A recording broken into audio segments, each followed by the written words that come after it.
Wraps them up. Holmes for three. Oh, what a shot! Lobbed up towards Cruz, and he jams it down! That could be the dagger.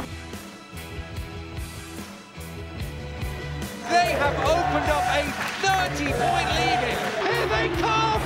Here they come! 2 minutes to play, folks. It bubbles in. It's a 1-point game. Levels the match with 91 seconds to go. What a comeback! Oh, what a pass! What a pass! The big shot for three. Oh, he's hit it! Would you believe it? Shot. Hello and welcome to this fantastic new stadium in Glasgow, the Emirates Arena, for a real showpiece of the BBL season, the British Basketball League Trophy Final between the Leicester Riders and the Sheffield Sharks. And a lot at stake here today. The Leicester Riders are looking to make it 2 wins from 2 cup finals this season. And the Sheffield Sharks have had a quiet couple of seasons. They definitely have a point to prove. I'm joined by a couple of familiar faces from the BBL, Dave Elderkin of the Durham Wildcats and Vince McCauley of the London Lions. Good to have you both with me. Vince, let me start with you. The BBL proving yet again that it can put on a real show. A great crowd here today. Oh, it's absolutely fantastic for a Saturday afternoon. We've had the cup final, 7,500 fans at the National Indoor Arena. And here, thanks to Glasgow City Council, a fantastic turnout once more. Yeah, great game to look forward to. All the cheerleaders and the pre-season matches going on behind us as well. Looking at the match itself, the Riders, Dave, are big favourites, aren't they? Yes, they are. I mean, you go back to the cup final, they fully deserve that triumph. And if we're going to match the excitement and have a game of that spectacle, then it's the Sharks who really have to step up today. The Sheffield Sharks, tell us why, Vince, they're such outsiders, for those who may not watch the BBL every week, and why the Riders are such big favourites. Well, there's 2 main reasons, really. The first one is all the matchups between these 2 teams have been really overwhelming victories for the Riders. Defensively, they've absolutely stifled the Sharks. And most importantly, one of their marksmen, Mikael Williams, won't be playing today. So that really puts them behind the 8 ball. But this is a final. Finals are for special people, and who knows what might happen. And talking of finals, the Leicester Riders have won a final already this season. How much confidence will that give them, Dave? I think it will give them a massive confidence. I think they'll also look to the fact that they won all 4 previous encounters between the 2 teams. What the Sharks have got to do is go back to the last game, just going into the final quarter where they were only 2 down, and it was the zone that bothered him in that last quarter, and Atiba's had a lot of time to try and figure out how he's going to attack that zone. Confidence is a funny thing in sports, isn't it? After the Riders won that game at the NIA, which, by the way, was a huge crowd there, they went on a 12-match unbeaten run, didn't they? Well, you know, winning is a habit. You know, winning big is a habit. Obviously, the team lost a final, the last game of last season, the Riders lost. They felt that pain. They came to the next available final and won. So that's going to do the whole organization a tremendous amount of good. So now they feel they can go into any big game and get the victory. They are definitely favourites, but the Sheffield Sharks definitely have a chance as well. We are on Twitter this afternoon, and we'd love to hear from you. Send us your thoughts at BBL Officials, at BBL Official, and you can also use that hashtag on your screen, hashtag BBL Trophy Final. Maybe a couple of questions for the guys. We'll put them to them a little bit later on today, and we'd like to hear what you think of the game too. Now, what about this match coming up? It is a big BBL clash. And what happens when the Sharks and their opponents come up against each other? Let's find out with Dan Routledge. With 1 trophy already in the cabinet for the Riders in 2013, it'll be all on for the Sharks to stand up and achieve in Glasgow what they haven't managed all season. In the 4 games between the sides this season, Leicester have been convincing with 4 big victories. And while Sheffield could be forgiven for having an element of doubt ahead of the final, Leicester will be confident. A feature of the previous meetings has been the Riders' relentless pressure on the Sharks' ball handlers. Pressing full court forces the guards to expend valuable energy when advancing the ball and can lead to turnovers and fast break baskets.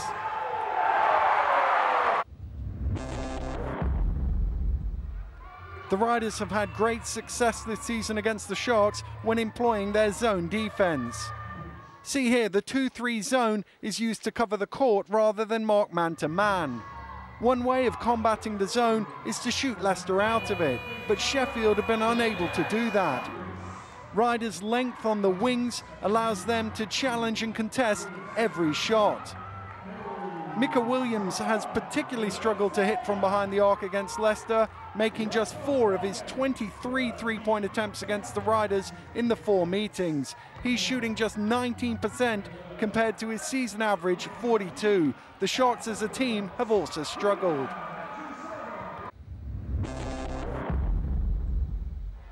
Leicester's zone can be broken down though, and the Sharks have done it on a few occasions. See here, Williams and Bridge set the double screen at the top of the zone, which allows Holmes to penetrate through to the heart of the paint and get an easy bucket. And also the high-low offense can be used to good effect to get inside the Riders' defense and not rely on those outside shots. At the other end, Leicester have the deepest squad in the league. All 5 starters average in double-digit scoring. With such a balanced attack and emphasis on ball movement, the Riders are tough to stop. Whether it's Kuznard getting to the rim or Sullivan on the 3, Leicester have a variety of weapons with which to hurt you. Oh, fascinating tactical analysis. Dave and Vince still with me. Dave, when you approach a game like this, is it different to your average league game, for example? How do you prepare differently? Yeah, I mean, obviously, as Vince said, that it's a big final. Depends on whether the adrenaline's flowing. But I think that just watching those clips there, I think that, you know, the screening and the high-low principle against this zone is what Sheffield really have got to master. But they're not without shooters. B.J. Holmes is a good three-point shooter. Nick Lewis, who may well step in for Micah Williams, can shoot for fun from the three-point line. Mike Tuck has got range. They may well have the shooting to do it, but they need that high-low passing concept to make that possible. If they were to do it, if they were to challenge, we would have one of the great underdog stories on our hands here today, because they're missing their best player, or one of their best players, aren't they? Certainly one of their more consistent scorers they're missing. And, you know, underdogs do have their days in big finals. But Atiba Lyons won't be thinking about that. He'll be thinking, OK, I've got one guy less, and these are the guys I've got. Nick Lewis has bags of confidence, by the way. He can shoot the ball, he can handle the ball, he can penetrate. But I really like the triangle of Olu Babalola, Mike Tuck, and Jameson. I think those 3, if they work together inside, will be able to overcome the Riders' zone, because a zone tries to lull you into those outside shots. If they can stay away from the three-point line, they probably have a better chance. Preparations continue for the main event behind me, but Mark Woods has been catching up with both coaches courtside. Rob, your 4th meeting with Sheffield this season, 4 victories by an average of over 21 points. Is the biggest problem today going to be complacency for your team? Absolutely not. These guys understand that this is a better team than we have played throughout the season. And anytime you get to a final, you expect the team that you're playing to play very well. My guys know that we're going to have to play good to win the game today. You're obviously leading the league in defense. You're holding opponents to under 40%. If you do that against Sheffield today, is that going to be enough? Yeah, I think that's where it starts for us. And if we can continue to get the consistent effort defensively, we should be good. And, you know, the thing for us is we feel like we can play different ways on the defensive end. So, you know, we'll read the game and see what's effective and go from there. We saw in the Cup final on Sky just a few months ago, different players coming up big, but Jay Kuznard was such a key to you in that victory. Today, a key role for him again? Well, yeah, he's key defensively. At first place it starts for him. He's done a great job with that this season, but I think all our guys are ready, and what's been so special about this group is that they'll take a back seat if someone else is playing well. No one tries to force the action. You know, every game there's a different guy that leads the way. Last night, obviously, Newcastle lost, put you in a better position in the league. 1 trophy behind you already. Are thoughts starting to go towards a possible clean sweep? Nah, there hasn't been any talk of that. We've talked about getting to this final, and then today, doing our best to win the game. None of these guys have looked ahead. Best of luck. Thank you. Atiba, we've heard the news, Micah Williams not just out for the Cup final today, but also out for the season. How big a blow will that be for you? It's going to be a tough hole to fill for us. You know, Micah's one of our better scorers. He's a consistent shooter for us, so it's going to be hard to overcome that, but we got to do our best, and guys got to step up. That, in turn, I presume, will mean a big role today for Nick Lewis. He's just 19. What sort of expectations have you got from the biggest game of his life? Well, Nick's a heck of a player, and he takes pressure well. You know, but we have to have other guys step up as well. It's going to have to be more than one guy fill that hole. It's going to have to be a team effort, and we're going to have to make plays in the game. 4 losses. I'm sure you won't need reminding to Leicester already this season. What's going to be the keys today to turning this around? we have to stick with our game plan and calm down a little bit. Last time we played them well for 3 quarters and kind of lost our nerve in the fourth and made some mistakes, and they capitalized on them. So, you know, we've had some changes since it's not the same team for 4 games, so we just getting better and better every time we play them. Finally, of course, you're not just coach, you're a part owner, administrator, everything in this team. What would it mean for this club to come away from a trophy from Glasgow today? It'd be great. You know, it's been a while since it's been a year since we've won something, but it feels like a decade. But that's kind of how the Sharks is. It's the perception out there that we got to win. So to get back on that winning track would be a big help for us. Best of luck. Thank you. Atiba Lyons of the Sheffield Sharks. The team have done so well to arrive here in Glasgow today for the BBL Trophy Final. Let's get our predictions then. Dave, are you going with the favourites or the outsiders? I'm going with the favourites. To me, they've got tremendous defensive players. I think they're going to do a great job on Sheffield's guards. If Sheffield have a chance, then Mike Tuck and Babalola have got to step up big time. Vince, you can get some good odds on Sheffield. Are you tempted? No, I'm going to keep it where it's at. I think it's going to be tough for the Sharks to win. Well, you heard Coach Lyons saying it's been a long time since we won a trophy last year. Yeah, so it wasn't that long. So fantastic. No, it wasn't that long. No, I think the Sharks have everything to win here. But I expect the pride of the Sharks to come on and challenge the Riders, I mean. Almost ready for the main event. The BBL Trophy Final is on the way next. The Leicester Riders have already won once in a cup final this season. It was a dramatic win at the NIA in Birmingham. Can they do it again and make it 2 cup wins out of 2? The Leicester Riders and the Sheffield Sharks are coming next, live from Glasgow. Welcome back to the Emirates Arena in Glasgow, one of the venues for the 2014 Commonwealth Games, and very impressive it is as well. Almost ready for the BBL Trophy Final now. Let's hand you over to your commentators, Vince McCauley and Dan Routledge. Thank you very much, Tony. It's one of the great days in the BBL calendar, very exciting. Rob Paternoster and his Leicester Riders, heavy favourites for this game. Vince, what are the key factors for you in this contest? Well, you know what, this is a real challenge for the Sheffield Sharks. They're a man down in Michael Williams, playing against a defensive machine. That's the Leicester Riders. Rob Paternoster really loving the winning feeling, and he's got his players loving to play in big games. And what a big game in a big venue. It certainly is, and really the key factor will be Leicester's defence and how Sheffield managed to break it down. They've got to put 80 points on the board, Vince. Well, you know what? Finals are low-scoring games, Daniel. I'm not sure they're going to need 80 points. What I think they're going to need is a lot of poise. If they don't get flustered, Coach Lyons would have been working in practice.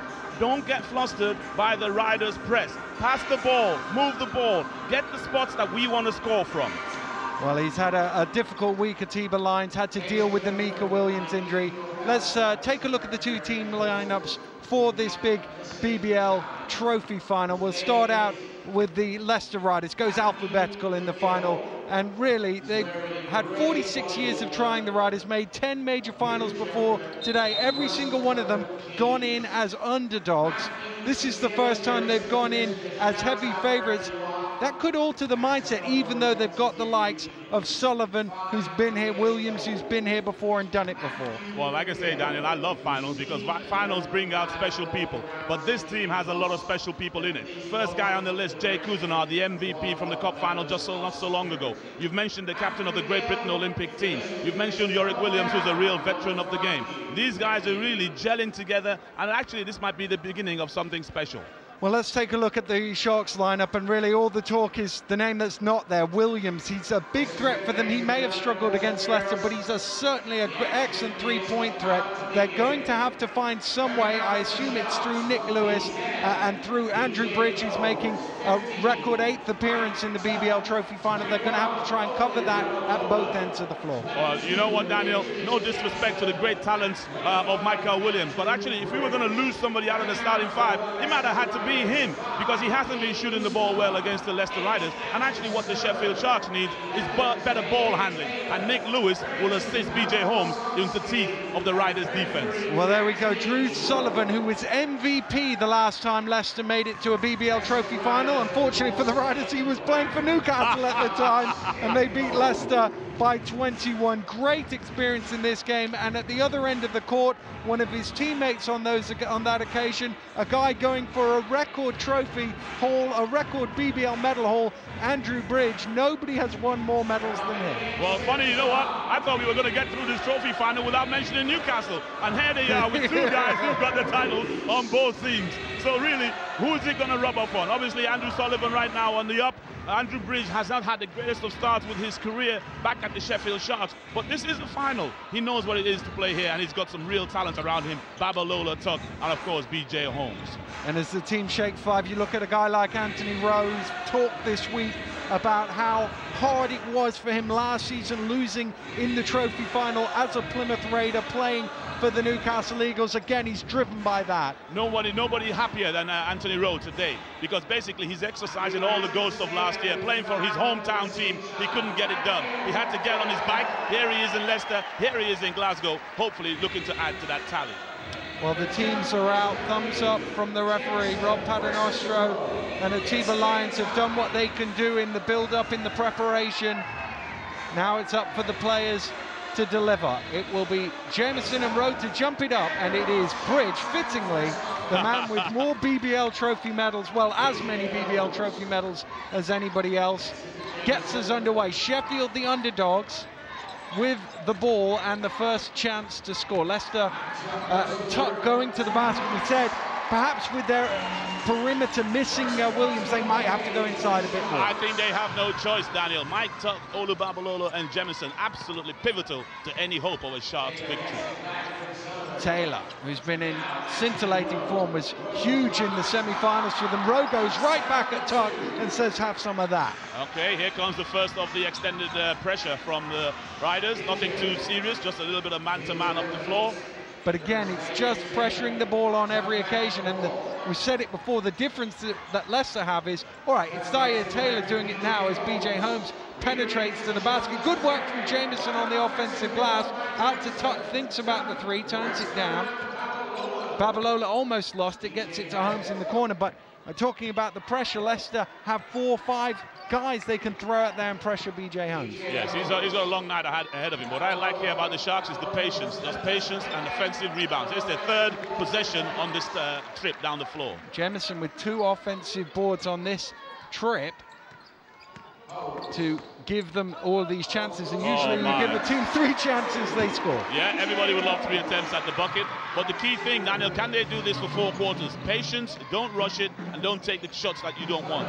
Well, we saw a few weeks ago in our coverage on Sky Sports, Leicester hosting Sheffield, and for 28 minutes it was very much in the balance, but just down the stretch Leicester pulled away. Rowe with a tough mid-range shot is short. Jemison with yet another rebound.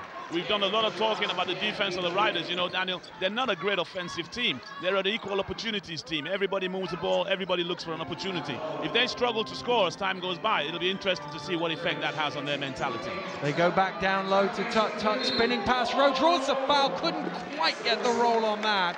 But they're certainly trying to establish Mike Tuck in the opening few minutes here. Absolutely. I mean, this is a big game for Mike Tuck. You know, Mike Tuck is a big-time player. He's worked really hard this season with the Sharks when they had their struggles earlier on in the season, kept the team together, kept them focused. So Tuck will go to the free throw line for a couple of foul shots to try and double his side's lead. Opening couple of minutes of the 2013 BBL Trophy Final in Glasgow for the first time. And Tuck can't convert the first free throw.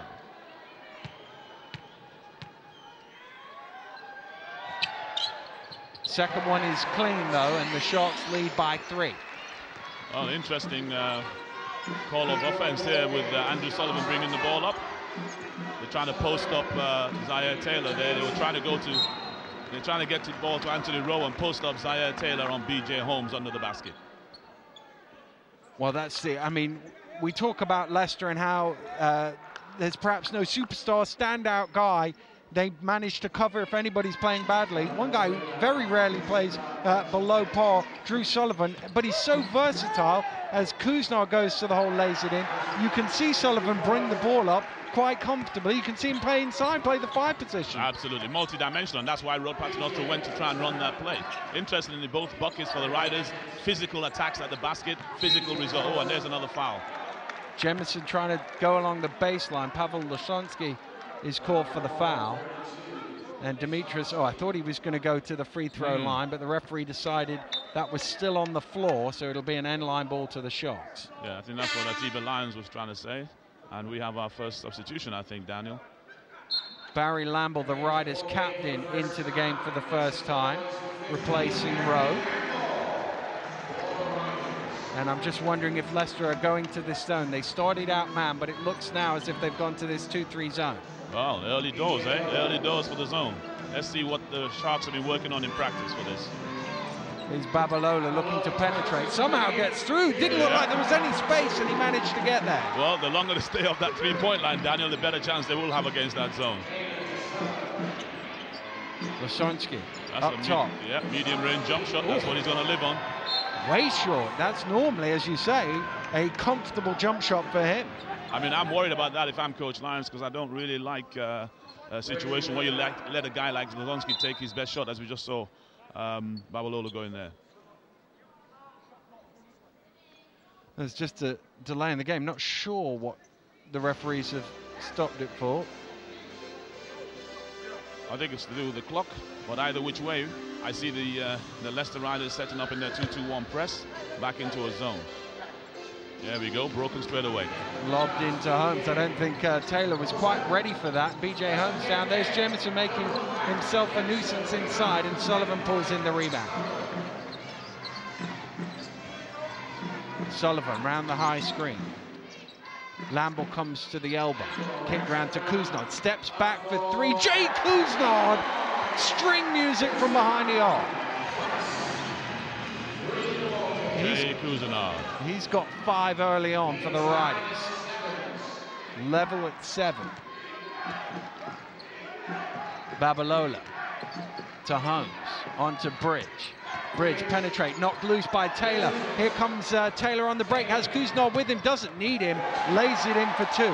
Defense feeding offense again. Absolutely, and they nearly lost the ball again, the Sharks. They've got to stay patient here. They just have to stay patient. Interesting that, you know, we talked about maybe Nick Lewis would start. They started with the experience of Bridge. They're going to need that.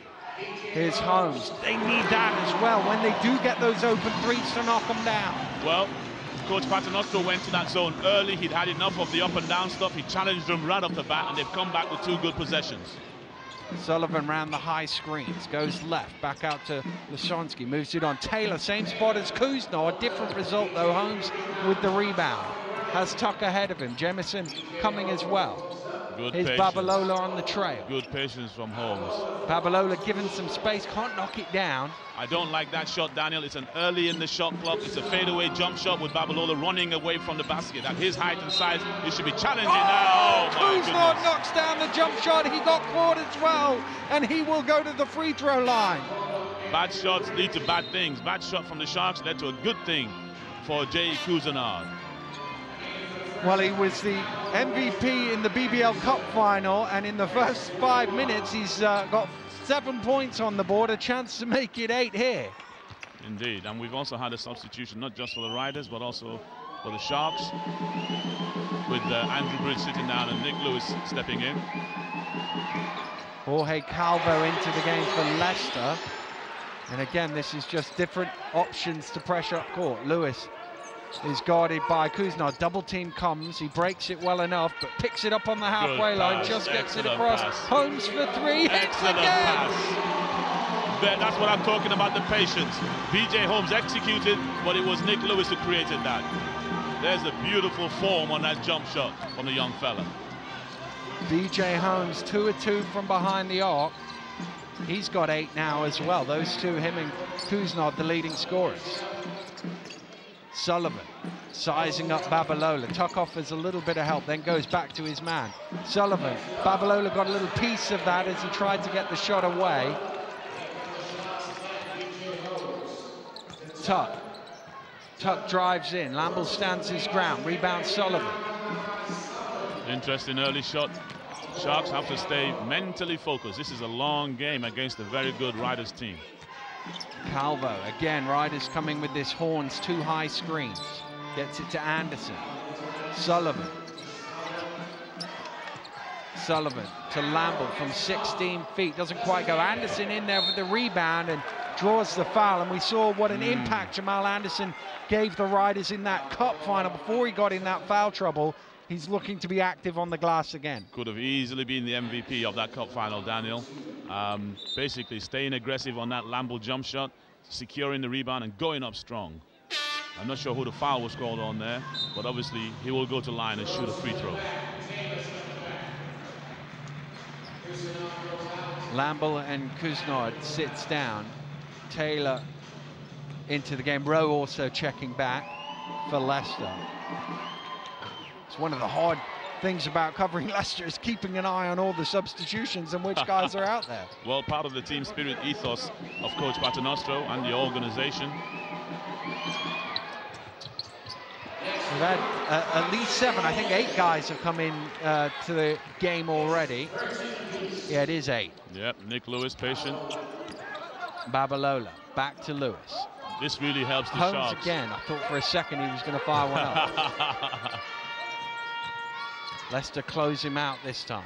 Shot clock getting low. It's cross court to Lewis. Big shot for Lewis. Doesn't quite go. It looked good when it left his hand. It looked right very behind good. that. It looked very good. But I like that one. That was a better offense. They took their time, didn't rush themselves, and got a shot from one of their better shooters. Taylor to Sullivan. Rowan. Look at the battle in the low block between Rowe and Tuck. Working really hard, Mike Tuck trying to deny Rowe that low post position. That's a dangerous position where Rowe likes to receive the ball 15, 18 feet away from the basket. Sullivan now getting a break. Lashonsky coming back in. Bridge also checking in, and Babalola sitting down. A real level of focus required from the Sharks. They're a small team now. Holmes, Bridge, and Nick Lewis. Anderson penetrates, dumps off. Good ball movement, finds Calvo. A little step back from Jorge. Does it go? Yes, it does. 2 bounces and in. Lewis gets it back. Taylor needs some patience. Taylor just helping back towards him, but did he get there in time? No, he didn't. Another one from BJ Holmes. The little fella from downtown. Rowe spinning along the baseline. I think he might have stepped on it. Yes, he did. Out of bounds. Big feet. A Sheffield ball, and Rob Paternoster screaming at Taylor there. Make sure you know where BJ Holmes is. Don't leave it away from him. Yeah, this will just be giving confidence to the Sharks. Leading the game at this stage, not rushing anything. Lewis fakes at the 3, gets it to Jemison. Skip round to Bridge. Bridge down to Tuck. Tuck, little floater for 2, shots by 3.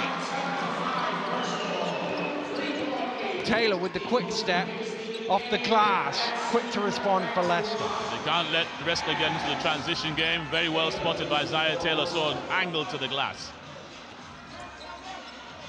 Lewis back to Holmes. 2 minutes to play here in the first quarter. Basket for basket, pretty much. This is the man with the hot hand. Holmes to Bridge for 3. Goes! Another one from the Sharks. On fire from behind the arc. Okay. Thoughts, food for thought for the Riders coaching staff right here. 4 from 6 from behind the line for the Sheffield Sharks. Lashonsky trying to find some space and eventually gets a whistle. This might be on Mike Tuck. It is. If it is, on that might Tuck. be his second. We'll wait for confirmation from the table. There's Here's the spin another move, look. hesitation, and a hand in a cookie jar. Mike Tuck. His second, he sits down, replaced by Babalola. Pavel Lashonsky at the free throw line, shooting a pair.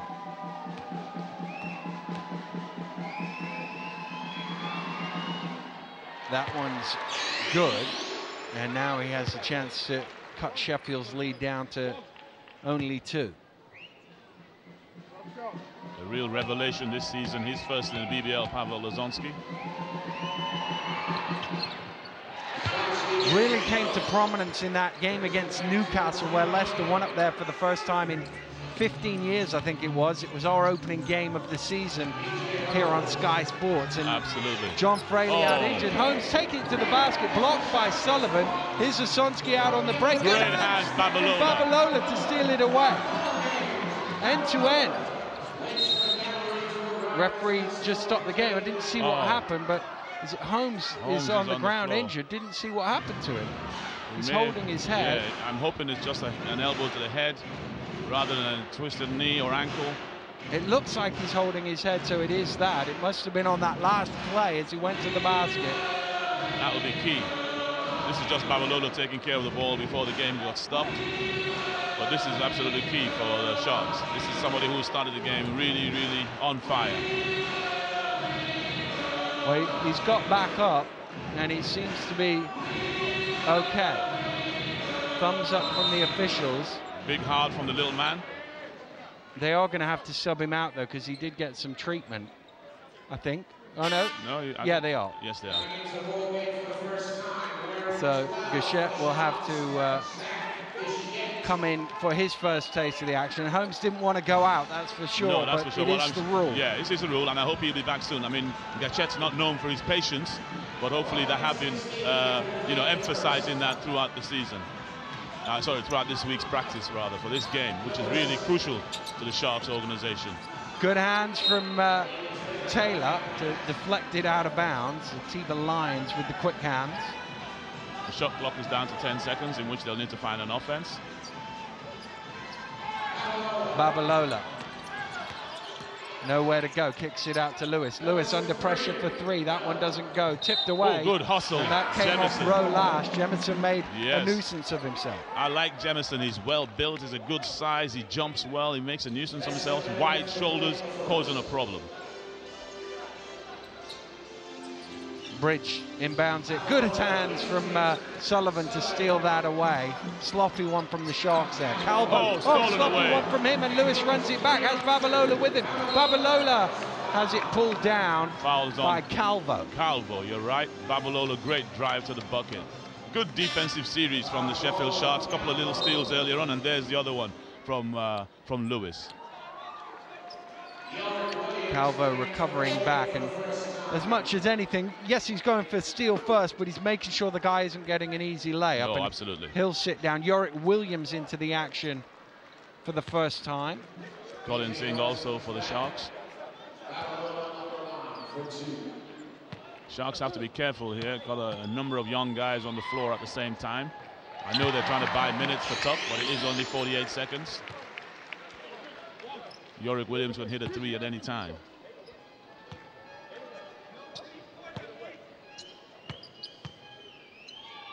Babalola makes the free throws. Sheffield with the advantage here in the BBL Trophy Final by 4. Taylor. Up comes Rowe to Williams. You've got to go all the way out to Yorick. He has infinite range. Zasonsky, Taylor left open. They're trying to recover. He head fake, steps under, takes the two. Smart play. Smart play. Good defense, smart play. They chased him off the three-point line, but he had the presence of mind to knock down the short jumper.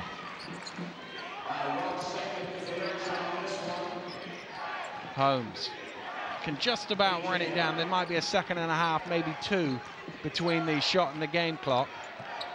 Patience. Good job, B.J. Holmes. Round the screen, still going, dancing through, tosses it up, it almost goes in. That's out of bounds, last touch of Singh. So Leicester will have possession of the ball. They've got a couple of seconds to go to try and get one more score on the board here. Gets it to Taylor. Taylor back to Sullivan. Sullivan with the runner, not quite. Nice length, but not quite on target though, Daniel. Good first half, good first quarter though, Vince. Absolutely excellent first quarter. The Leicester Riders asking a lot of questions of the Sheffield Sharks. The Sheffield Sharks showing a lot of composure and poise in this big game. Certainly is. Sheffield with the fine shooting from the three-point line, taking an early lead here at the BBL Trophy Final. We'll be back with second quarter action after this break.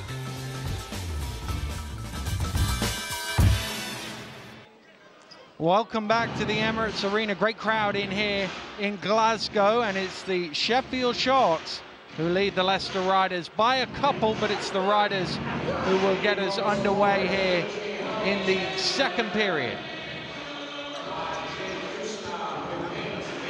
Sullivan tosses it into Taylor. Sullivan wants it down low. Sullivan gets it on the low block, squares up to Babalola, goes at him. Rowe from the elbow is short. Williams, great offensive rebound coming from the three-point line to keep it alive. Here's Yorick in the corner, bails out of the three, gets it to Sullivan with a little one-handed shot. Andrew Sullivan being really, really aggressive. Holmes has it for the Sharks. BJ Holmes perfect in that first quarter from behind the arc. 3 of 3 threes for 11 points. Holmes under pressure gets it to Jemison. Jemison double teamed. He's in trouble here. Trying to get out of it. Tosses it up. It hits the ring, so that's okay. Buzzer goes, but referees play it. Leicester have the ball. Taylor trying to drive through. He's going to get called for the walking violation. Yeah, I think he got caught in two minds there. He had Yorick Williams on his right running to the three-point line. He hesitated, and then feet were too quick for himself. Just sort of picked it up, and because he got the ball sort of stuck over Holmes, couldn't get it away. Tied at 23 here. Babalola round the screen. Taylor jumping out to him. Bichette. Holmes is in the corner. Goes inside to Jemison. Williams. Yorick Williams hand in there. Reaching down. Reaching down. It'll be Jemison there. And They decided Jemison, he was shooting on that one. Yeah, given a couple of shots there.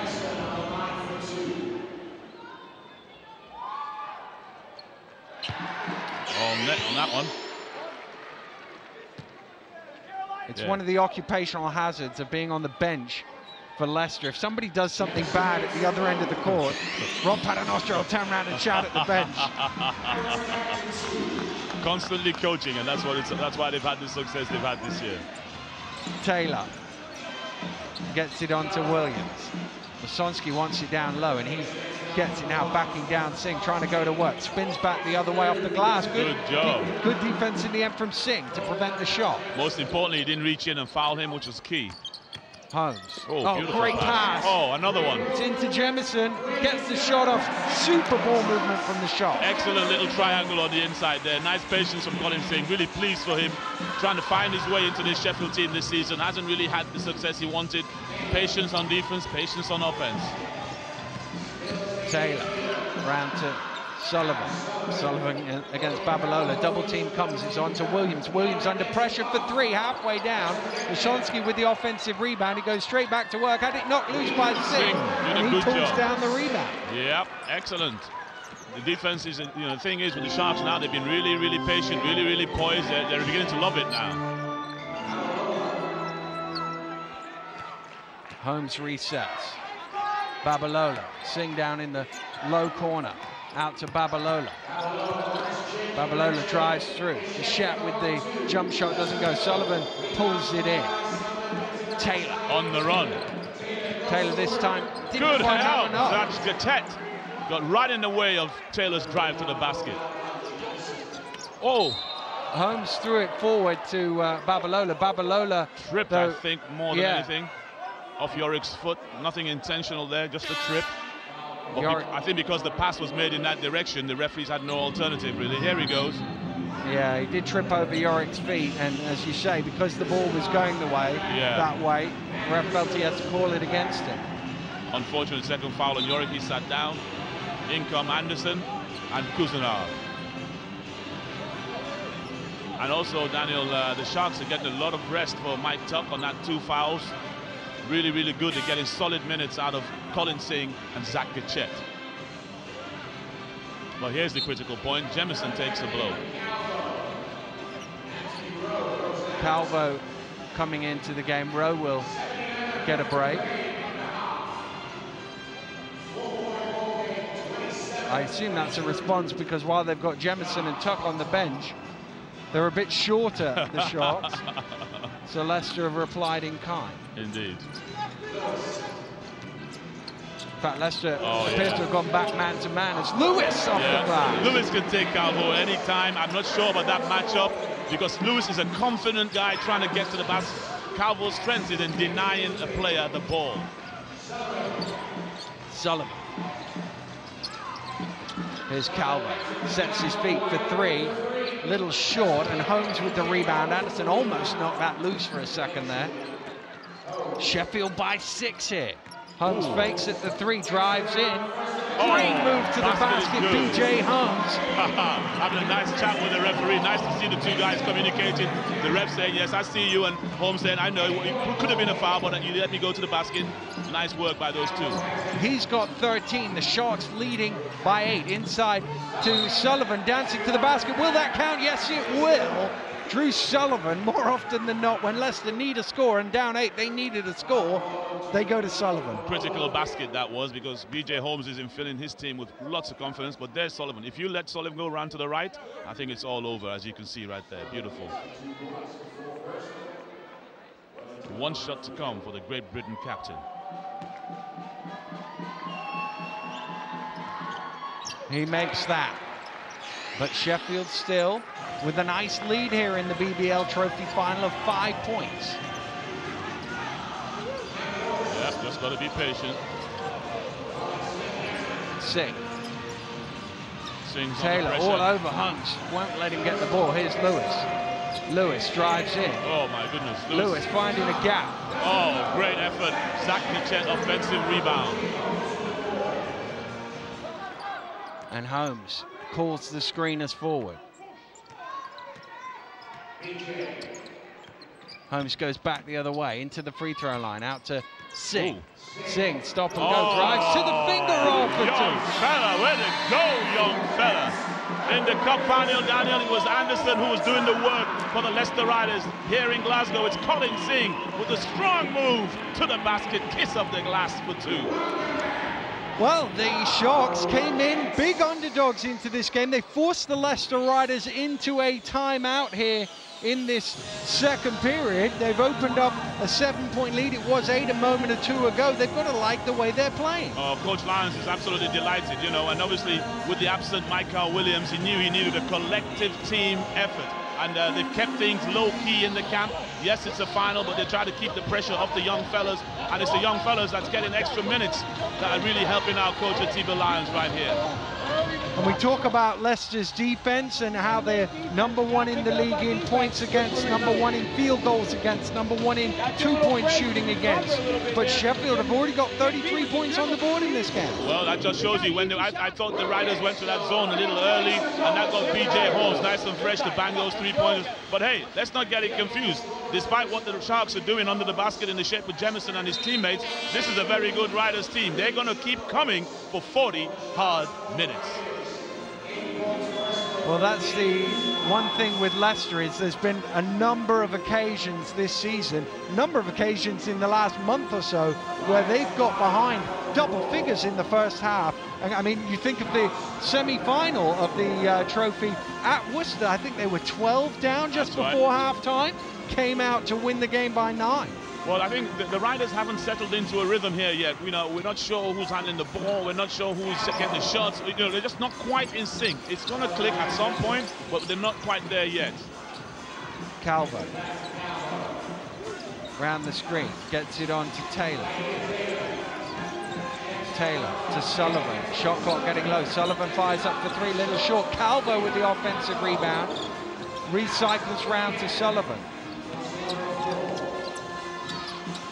Lobbed into Anderson. Good help from Holmes. Tried the fancy pass down and didn't get there. It was knocked out of bounds. It'll be a Leicester ball. Now it's Riders' time with extended possession. And this gives you confidence. The more attempts you get at the bucket, the better. Taylor. Calvo open for 3, doesn't go. Anderson in there again, causing problems. Singh has to save that, does save it. Jelson gets there. He does so. Zach Nichet, good job passing it on to the cool hand Luke. BJ Holmes. Here's Jelson.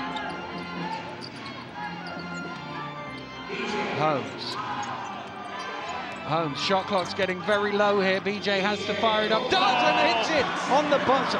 My goodness, it's all about confidence. And BJ Holmes bag fulls. 9-point lead now for the Sheffield Sharks, biggest of the game. Kuznar trying to find a gap, does, couldn't quite get that one to drop in off the glass. He will go to the free throw line for 2. You see how hard the Sheffield Sharks have been working in practice, Daniel. They showed out on Kuznar, and just a little window allowed the big fella to get in and get that attempt.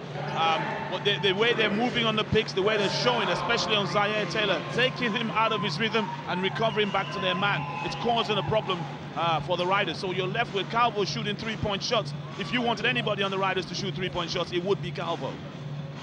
Jay Kuznard at the free throw line, trying to cut into this 9-point lead. That was a long way short. The two young guys taking a well-deserved break, Daniel. Zach Getchet and Colin Singh, we must mention them because they've really supported this team exceptionally well.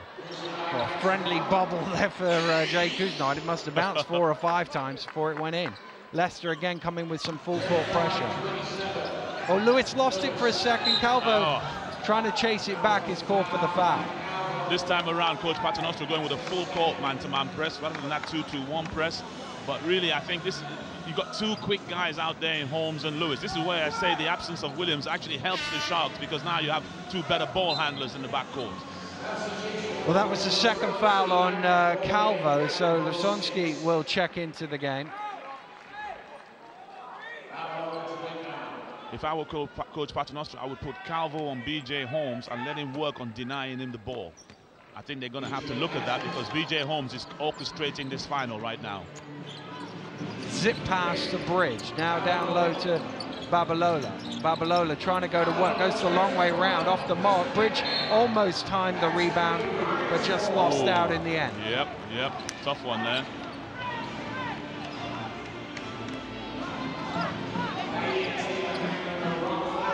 Taylor.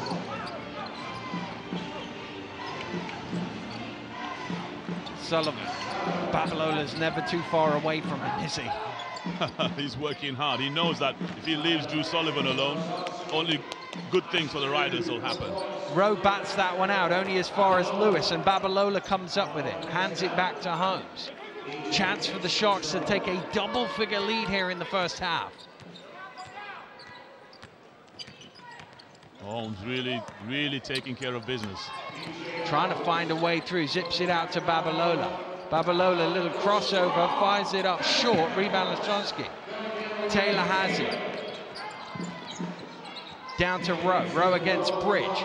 Double team comes, gets out to Kuznar from behind the arc. He was hot early, that one didn't go. Taylor timed it well, but Holmes comes down with it. The little fella grabbed it in. Kuznar from the same spot that he'd hit one earlier. A lot of conversation going on the Leicester bench, Daniel, trying to find the right blend.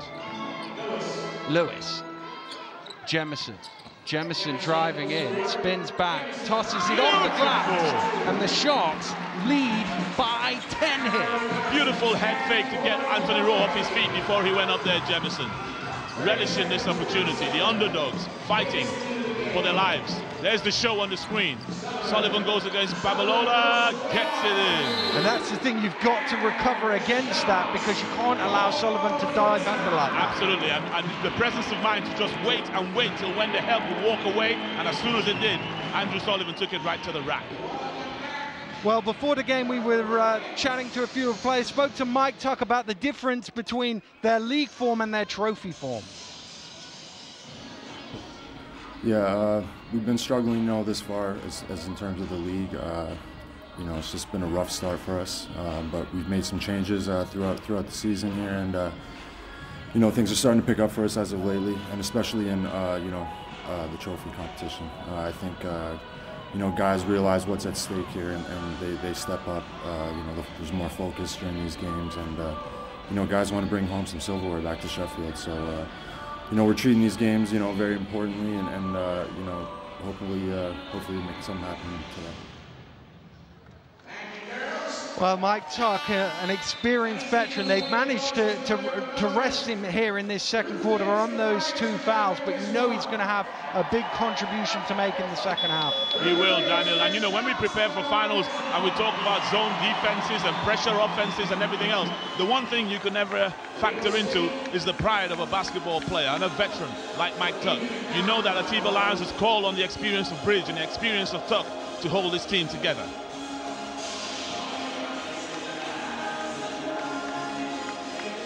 Babalola makes his way to the baseline, ready to inbound.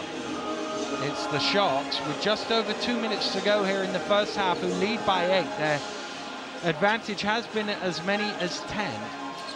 Sullivan almost got that stolen away. Bridge recovered, drive to the basket, drew the foul. Jemison jammed in the rebound, it won't count. Well, I'm glad to see that. That's a bit of smarts there from Andrew Bridge. First of all, he really showed for the ball because Andrew Sullivan looked to steal that, recovered his poise, recognized he was unbalanced and attacked the basket, causing that foul.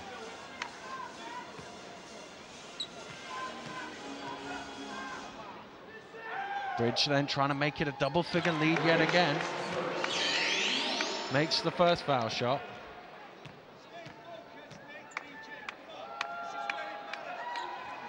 They're both good. 2 from 2. 2 to play here in the first half. It's the underdog Sharks who lead by 10.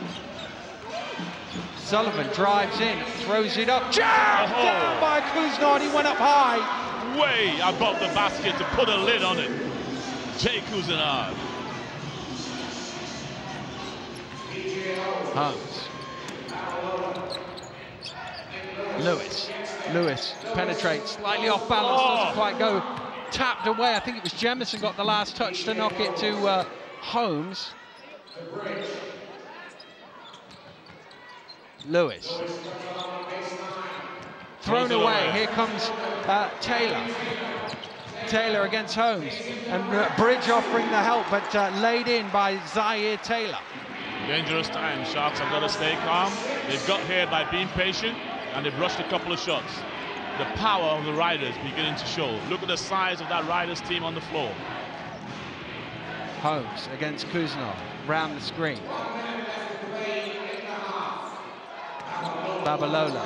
Babalola dancing through, lost the handle, ball is loose, didn't hit the ring, got to shoot. 24-second violation. Babalola just sort of lost control of the ball, it went up in the air. Yeah, didn't quite get his feet under him when he was trying to score. Andrew Bridge secured the rebound, thought he got fouled, but the shot clock expired. And you said a moment ago, this is a big couple of moments here with 49 seconds to go. Leicester have a chance to cut this back to a 4-point game. It was 10. Absolutely, and this is what I mean about the strength and power of the Riders. Coach Paternoster has shuffled his pack, and now we've got this huge team on the floor. Oh! Taylor gets it back as he tried to throw the alley-oop to Kuznard. Sullivan wants the screen, round to Taylor. Taylor for 3. Taylor hits it! And Leicester have halved the lead down to 3. And a timeout is called by Coach Lyons, second by second. You've got to look after it second by second by the big game player, Zaire Taylor. Zaire Taylor hits big shots. That's what he does. I mean, he doesn't make loads of threes, but they all seem to come at important times. Well, absolutely, and that's what you want from your big players. And that wasn't an open shot. He had a hand in his face, but that's just like in the semi-finals against the Worcester Wolves. He did the job for the Riders. Atiba Lyons drawing up a play here. It'll essentially be the last play of the first half. There is a second and a half difference between the shot and the game clock. How important for Sheffield to get a basket here and take a 5-6 point lead into the half? Well, I think it's not so much the basket, Daniel, it's what happens in terms of the poise. They don't turn the ball over. They don't take a bad shot. They don't give up a transition bucket to the Riders, because right now the Riders have hit a bunch of points in a row off bad shots by the Sharks. So he'll be saying, listen, yes, this is what I want to run, but you know, this Riders team, they could come out in a man-to-man press, they could come out in a trapping zone press. We don't know what they're going to do. He'll just be wanting, whatever happens, to come off a composed attempt. Back out come Leicester. Sharks still having a last little chat over this play. And 25 seconds on the game clock. and it will be an end-line ball to the Sharks. Well, they're staying man-to-man, the Riders. The Sharks are going to have to work for this. Taylor and Holmes off the court guarding. Those two go back a long way. I like what BJ Holmes was doing there, just making sure he had the space to operate. They've both got a smile on their face as they come back. Holmes trying to get it to Lewis. He does get it to him. Sullivan glances up at the clock to see how long's left. He's guarding the man with the ball. Lewis drives in. Sullivan with the block. Leicester have a chance here. Sullivan running it down, kicks it too far in front of Lashonsky. It's a right idea, just overthrew it. That's what I was saying, Daniel, in terms of the kind of shot you get on poise. A stretched out leaner from Nick Lewis against a Great Britain captain isn't quite what you wanted as he stuffs it back down here. Holmes has a look at the clock, goes round, fires up from the halfway line. It's the only three-point shot he's missed, for it was one from the halfway line. It was his three-point shots that got the Sharks going. Their lead was as many as 10, but Leicester just kept coming. Yes, I don't think Coach Atiba Lyons is confused. He knows he's going to have to work his team hard for 4 quarters. The Riders are playing in the final. They want to be here. They want to win. It's going to be down to Mike Tuck and his guys to regroup in the second half. Certainly is very much in the balance here at the Emirates. We'll be back with analysis at the half.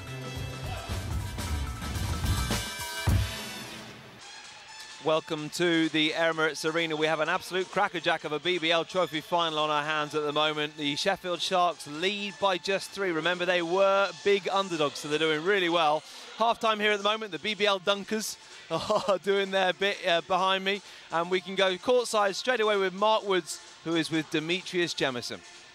Demetrius, 10 points and 6 rebounds personally for you, but you guys have managed to really disrupt them offensively. Yes, we really wanted to come out and be really aggressive with them and try to take them out what they like to do best, and that's what we did in this first half. We talked before the game about using long-range shooting to break them out of their zone. BJ, that first half been sensational from outside. Yes, it's something we worked on all week leading up to the game. We knew we was going to have to shoot them out of that zone, and that's what we wanted to come out and do in this first half. Obviously, you've lost 4 times to them this season. You know they're a very good team, and you're expecting, I guess, now some pretty fierce resistance in this second half. Oh, yes, they're a very good team, you know, and they've already won a couple of 4, so they're going to come out and be very resilient, and it's not going to be an easy game. We have to keep fighting for 20 more minutes. Good luck in the second half. Thank you. There you go, Dave Elderkin still with me. Dave, what an impressive performance so far from the Sheffield Sharks. Terrific performance, Tony. If we were doing our analysis with 2 minutes to go, we'd been saying all the good things about the Sharks, and one of the things would have been saying the struggles with the Leicester offence. 1 minute later, they've pulled it back to 3. Leicester offence caught fire, at least Zaire Taylor did. Well, let's start by looking at Sheffield's three-pointers, because they've been so dominant in that area, haven't they? Yeah, they have. I mean, BJ Holmes could almost put a cross on the floor where he's shooting these from. 3 for 3 from that same spot. He's been absolutely terrific. And also, I mean, Andrew Bridge has made some really good shot as well from the three-point line. We were looking at the odds before the start of the game. The Sheffield Sharks were 10-1 and the Riders were 10-1 on.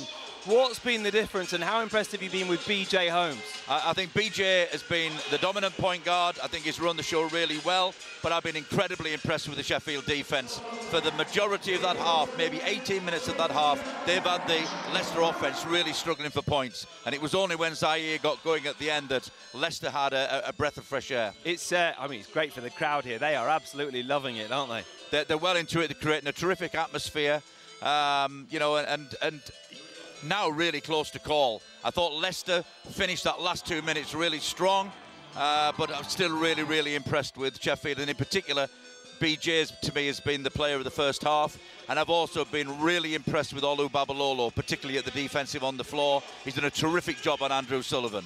We just saw Rob Paternoster just walk past us at half-time there. He was absolutely fuming. He's angry. But his team have started to pull it back, but towards the end there, haven't they? Yeah, I mean, you know, Rob's just got to stay cool. He mustn't pass that anger onto his team, because they did finish that last 2 minutes the stronger of the two. And I think that what he's going to be doing, he's going to be looking how he can get Pavel Levonsky more into the game and Andrew Sullivan. At the end of the first quarter, 16 of the 21 Leicester points came from guards. What will he be asking them at half-time then, bearing in mind the fact he'll have to try and rein in that anger that we saw a few moments ago? Yeah, I think he's going to want to see more ball movement from them. there's been maybe, in his opinion, too many individual efforts, particularly trying to score around the Sheffield basket. Sheffield interior defence has been strong. It's held out. Rob, you know, Rob's a ball movement coach. He won't be happy with that aspect of his team's performance. Dave, thanks very much for the moment. Well, as you may or may not know, it's been an absolute emotional roller coaster for fans of basketball in this country over the last few weeks and months. They had their funding taken away and then to a certain extent reinstated. Here's what happened, and let's look at the feature. When the Eagles faced the Riders for the BBL Cup at a sold-out NIA in Birmingham, everything was looking rosy for British basketball. With the new TV deal for the NBA on Sky, as well as the O2 Arena hosting a sold-out NBA game the following week, basketball was enjoying a huge renaissance and spike in popularity. When the government announced that funding for the sport was not only being cut but completely withdrawn, a dark cloud began to descend over the domestic game. Intervention was required, and after an e-petition signed by thousands and a letter of pleading to David Cameron from NBA star Luol Deng, the message seemed to get through. Well, Dave, obviously you've been involved with the sport for so many years in this country. How did you feel when you heard about that announcement that the funding was being cut? Well, I won't say I was in a state of shock, but I mean, the decision just didn't make any sense at all to me. You know, we were ranked something like 70th going into the Olympics. We beat China, we took Spain to 1 point. You know, maybe the performance against Australia wasn't what we would have wanted from the men's point of view.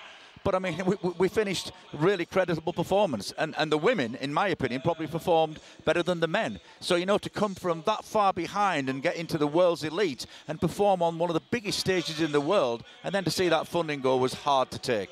OK, well, let's join Dan Routledge, who is courtside and can bring us a little bit more on this. Dan. Well, Roger, I mean, the story about the funding of British basketball, we've all heard it, but take yourself back to when you first heard that British basketball wasn't going to be funded. What was your initial reaction? Complete shock, Dan. Complete shock. I mean, we'd not been expecting that, particularly with the achievement that we'd had over the 5 or 6 years prior to the Olympics. Just left us a bit numb, to be honest. And then you saw the reaction. We saw BBL players wearing the T-shirts, fans signing the website. We saw Luol Deng writing to the Prime Minister. The reaction from the sport as a whole must have been really pleasing. Well, it's fantastic, and it's a great opportunity to be able to say thank you to all of those people. You know, whether it's an ordinary spectator or the fantastic achievement of having a political debate in Parliament about basketball, it just shows the power of the sport when it all comes together and works together. So big thanks to everybody, and let's keep that sort of thing going. And a lot of people talk about the elite funding, what's going on at the top level, but this has an impact on grassroots as well. Oh, it's got to. I mean, basketball is one of only 5 Olympic sports with over 100,000 young people aged 16 to 25 playing once a week. That shows the reach of the sport, so we've got to keep on working to make sure that basketball gets what it's due. And what do you think the long-term future is for basketball after this change of heart? Well, I think the long-term future of the sport is rosier. We've got some great young talent coming through for both men and women. We've got a great product in the BBL that's now developing even more. International basketball develops, but most importantly of all, we get the sport in every local community in the country. I think they're the important things. Thanks for talking to us, Roger. Good luck for the future. Back over to Tony. Thanks very much indeed. I suppose that is absolutely key, isn't it? The fact that there may not have been a medal at London 2012, but there are so many people involved at grassroots, and there are so many fans of the sport as well. Yeah, as Roger has just said, you know, the figures of participation between 16 and 19 age group and 11 to 14 is really impressive. Kids love the sport, and I think also he made a really valid point about getting out and winning the hearts and minds of the kids in the community. You know, it's the kids that are the future. We've seen on display today a terrific young talent in Jamal Anderson, young 22-year-old playing for Leicester Riders. That should inspire every young British kid that they can play at this level.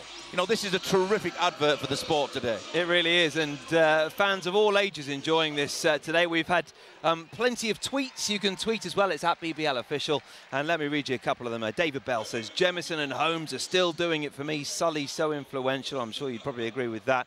And this one is from someone called Monsieur Arnaud, who says the underdogs are playing like top dogs. They are, aren't they? They are. They've shaded that first half. We've got to keep Leicester in the frame because of that strong comeback. but I've been really, really impressed with the Sharks. I mean, you know, Atiba's done his homework. At the moment, we haven't seen a lot of this fearsome Leicester zone. Maybe Rob's keeping that up his sleeve for the second half. I think one of the biggest factors in this first half, and yet Sheffield are still ahead, was those 2 early fouls to Mike Tuck. I think Atiba made absolutely the right decision to keep him on the bench in the second quarter, so he's got the full 20 minutes if he needs him in the second half. Yeah, it'd be really interesting to see what happens in the next few minutes. Leicester are behind, but as they've proved so many times, they're brilliant at fighting back and at coming back. What will happen? How much do Leicester want it? The third quarter next. Welcome back. It's one of the most eagerly anticipated days in the BBL calendar, the BBL Trophy Final in this brand new arena in Glasgow. And the Sheffield Sharks lead the Leicester Riders by just 3 points. It's an absolute thriller. We're ready for the third quarter. Back to your commentators, Vince and Dan. Thanks very much, Tony. Rob Paternostro sitting there. Interestingly, Riders out long before Sheffield. Sheffield used, I think, 13.5 minutes of that 15-minute half-time break in the locker room. Not often you see teams staying in that long, Vince. No, not at all. And not only that, they haven't taken one single shot against that basket. They just came in, regrouped, and came out onto the floor. Interesting. In contrast, the Riders here warming up long before the tip-off for the second half, and Coach Paternostro and his coaching staff in long conversations with Zaya Taylor. It's Holmes who has it. Holmes, who had the hot hand in the first half, only missed a 3 from inside his own half. Other than that, he'd been 3 of 3 from behind the arc. He leads all scorers with 15. Bridge bouncing it inside. Tuck, who spent a lot of time on the bench in foul trouble, trying to re-establish himself in this game. Really was hoping for a foul on that move there on Anthony Rowe. As the shot clock runs down to 3 seconds, they're going to have to come up with a quick one. Ball's in the hands of Bridge.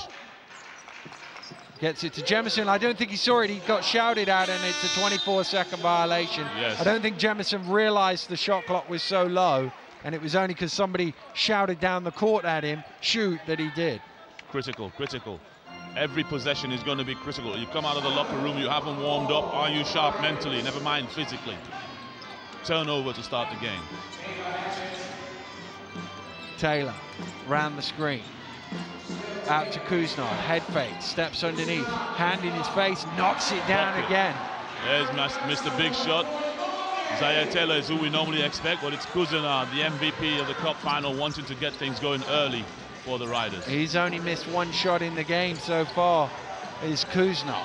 13 points to his name. Yeah, Jemison along the baseline draws the foul. I like that matchup. Jemison Reno, another confident player, started a little shakily when he joined the Sharks, but really coming into his own. Real strong power baseline drive on Lozonski. Big shoulders, taking the contact and finishing.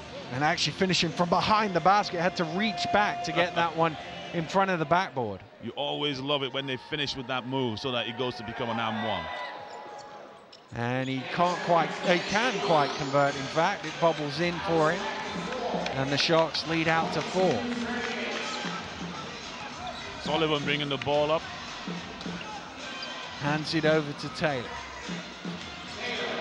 Taylor turns the corner. Taylor attacks the basket under pressure. I think he was looking for a whistle. He wasn't going to get one. Nope, and it's off the side of the board for a Sheffield possession. 3-0 second half. Okay, good job by the Sharks. Now they're getting extended pressure on the guards, and they get Babalola with no defense bringing the ball up the floor. Ooh, Holmes turns around, dumps off to Jemison. Jemison finishes it for 2. Credit the assist, BJ, the big man Holmes. Kuznov, Sullivan. Just a little grimace there from Babalola. I don't know if he was just annoyed that he got there a bit later. Thought for a second he might have hurt himself. Deep one from Kuznov off the back of the ring, and Babalola gets the rebound. And no, he's definitely struggling a little bit, isn't he, Babalola? Yeah, he's limping there.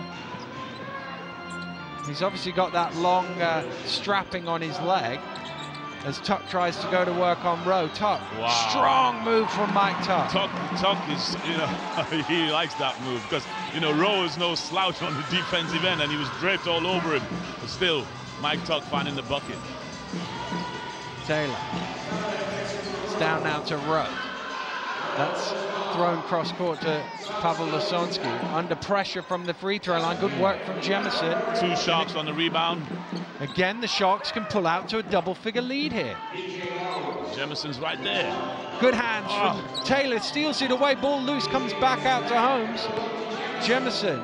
Cross-court to Bridge. On to Babalola. Babalola drives to the hole. Misses the lane. Tuck is there. But he can't hang on. It was not loose, and it's a Riders' ball. I think Coach Paternoster is going small. Calvo comes in. Lasonsky takes the seat.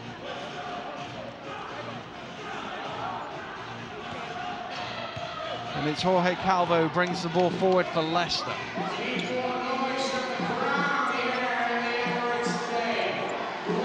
Hands over to Kuznov. Taylor. Back to Kuznov. Drives through. Out to Calvo. Calvo, long 2. Thinks about it and does drop for it. Yes, the bubble. He needed that. Full court pressure from Calvo on Holmes. Now he backs away.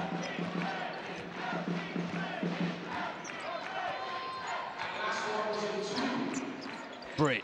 Thrown towards Tuck. He gets to him and Tuck finishes off. One of them passes has to be right on the money. Right on the money it was, Dan. Being extremely efficient, Mike Tuck.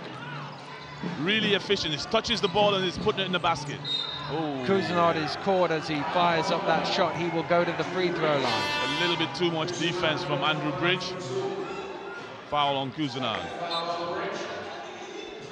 Bridge checks out. In comes the confident Nick Lewis. There's a hit on the side of the arm. Kuznov will shoot 2. Jamal Anderson will come back in for Rowe.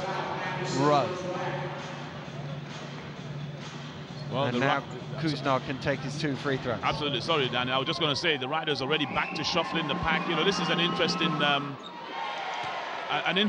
dilemma, if you want to use that term, because obviously Coach Paternoster is going deep into his bench, using all the players. The Sharks know exactly what they have to do. They know who's going to have to play the big minutes. They know who's going to have to come in and help. And when you're in a situation like the Sharks are in, where they just are not finding rhythm, that doesn't necessarily help the rhythm. Holmes drives in, off the mark, rebound Sullivan. Looking for some options, pushes it down court, gets it to Anderson. Anderson, good defense from Tuck, but he finished it. Great concentration from Anderson. Oh, that's stolen away, not quite by Zaire Taylor. Again, a bit of a sloppy pass in bounds. Yeah, extended defense here, and again, you know, interesting to see how these benches match up. You know, bench players on the floor for both teams. The Riders' defense is extended right to the front of those guards. You're going to have to put that ball in.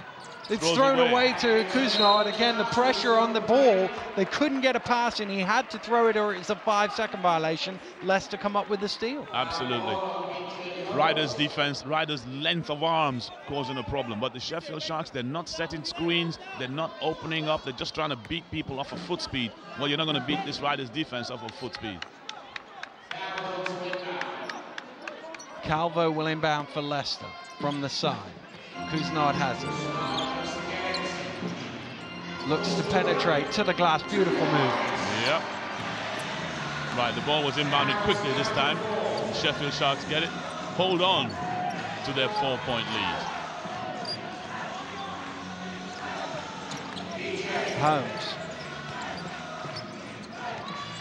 Holmes looking to penetrate, dumps it off. The Singh blocked again by Sullivan. He's still got it in there. He kicks it out to Lewis. Lewis fires up for 3 and hits! Listen, you see that, Danny? He not only shot that ball, but it was in the face of Zaire Taylor talking to him. That young fella is full of confidence. Kuznov fakes a long-range 3. Out to Calvo.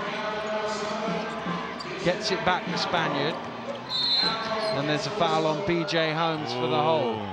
The long-range eyesight of the referee, spotting an arm on an arm there from B.J. Holmes, holding on to Jorge Calvo. Here's another look at the block. Sullivan with the block, but Sheffield managed to keep it, and Lewis just had enough on that one. There he is, just letting Zaire Taylor know his name is Nick Lewis. Timeout has been called in the ball game. The Sheffield Sharks leading by 7. Now, before the game, we spoke to Barry Lamble and asked him about what he thought of his coach, Rob Paternoster.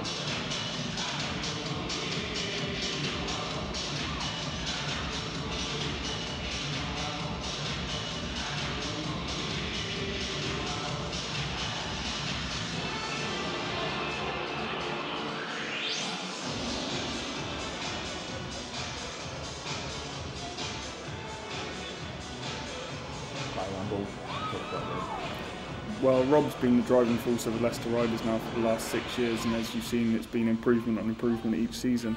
I mean, last year we got to play our finals, and I know he wanted to bring back a solid team, and he's done that again. He's brought in the defensive team that really wants to work hard, and everyone sees the crazy side of him during the game, but what I don't see is off the court in training when he does a really good job, and he's got real good man management skills, and everyone wants to play hard for him and work hard. Well, that's the Riders' captain's view. He's been there longer than anybody else at Leicester. I think he played with Rob, actually. I think they both played at Leicester 7 or 8 years ago, was it? But it's a testament to Rob Paternoster how this team has progressed over the years. Well, absolutely. I mean, who wouldn't want to work hard for a coach like that? You know, when Rob used to play, he was passionate. He hustled for every single possession, and he had a never-say-die attitude, and he's instilled that in his young guns. Here's Kuznard, gets it to Rowe. Rowe with the jump shot, knocks it down all Beautiful. straight. That's his spot, 15, 18 feet. He'll knock that down all day long. Still, though, the Sharks lead by 5 with 5 to play here in the third period. Gachet. Good patience, Gachet. Babalola. Babalola driving along baseline, gets it out. Ball moves on to Gachet. They've got to shoot here. Gets to Babalola, gets it off in time. It doesn't go. Rowe pulls down the rebound. Well, that's not terrible. They use all the shot clock. They get a stop here. We're back where we are, but we're trying to post up BJ Holmes here with the bigger Kuznard. Ooh! Kuznard Great under pressure, gets it to Rowe. Great help from Babalola. Kuznard from behind the arc for 3, hits in. Another one from downtown for Jay Kuznard. Big-time players show up in big games. Jay Kuznard letting everybody know it wasn't a one-off being the MVP of that cup final. He wants the taste of it again. Holmes turns the corner out to Gachet. Gachet pulls up mid-range. Way too long on that. Leicester can tie the game here. Critical time for the Sharks. They need a stop as bad as anything else right now, because the Leicester fans are going to go nuts if this net is rippled. Rowe. Rowe drives to the basket. Rowe levels the game at 51. Important couple of minutes here in this BBL Trophy Final. Lewis driving in, zips it cross-court. There's Holmes in the corner for 3, another one! His 4th of the game, he's only missed one from inside his own half. BJ Holmes, wow, big shot from the young fella. Calvo to Rowe. Rowe from 18 feet, little short, tipped by Holmes. Babalola out on his own. Kuznard will chase him back, won't catch him, and Babalola jams it down. And having been level for a moment, the Sharks have pulled clear again. You know what? That's going to fill him with confidence. BJ Holmes makes a big bucket. Babalola throws it down, letting them know that they're not taking the back seat. Andrew Sullivan doesn't like this pressure from Gachet. He's going to go right at him. And he doesn't quite get there, but it's tipped in by Anderson. Yep. Zach Gachet all over Drew Sullivan. Drew Sullivan saying to the referees, get him off me.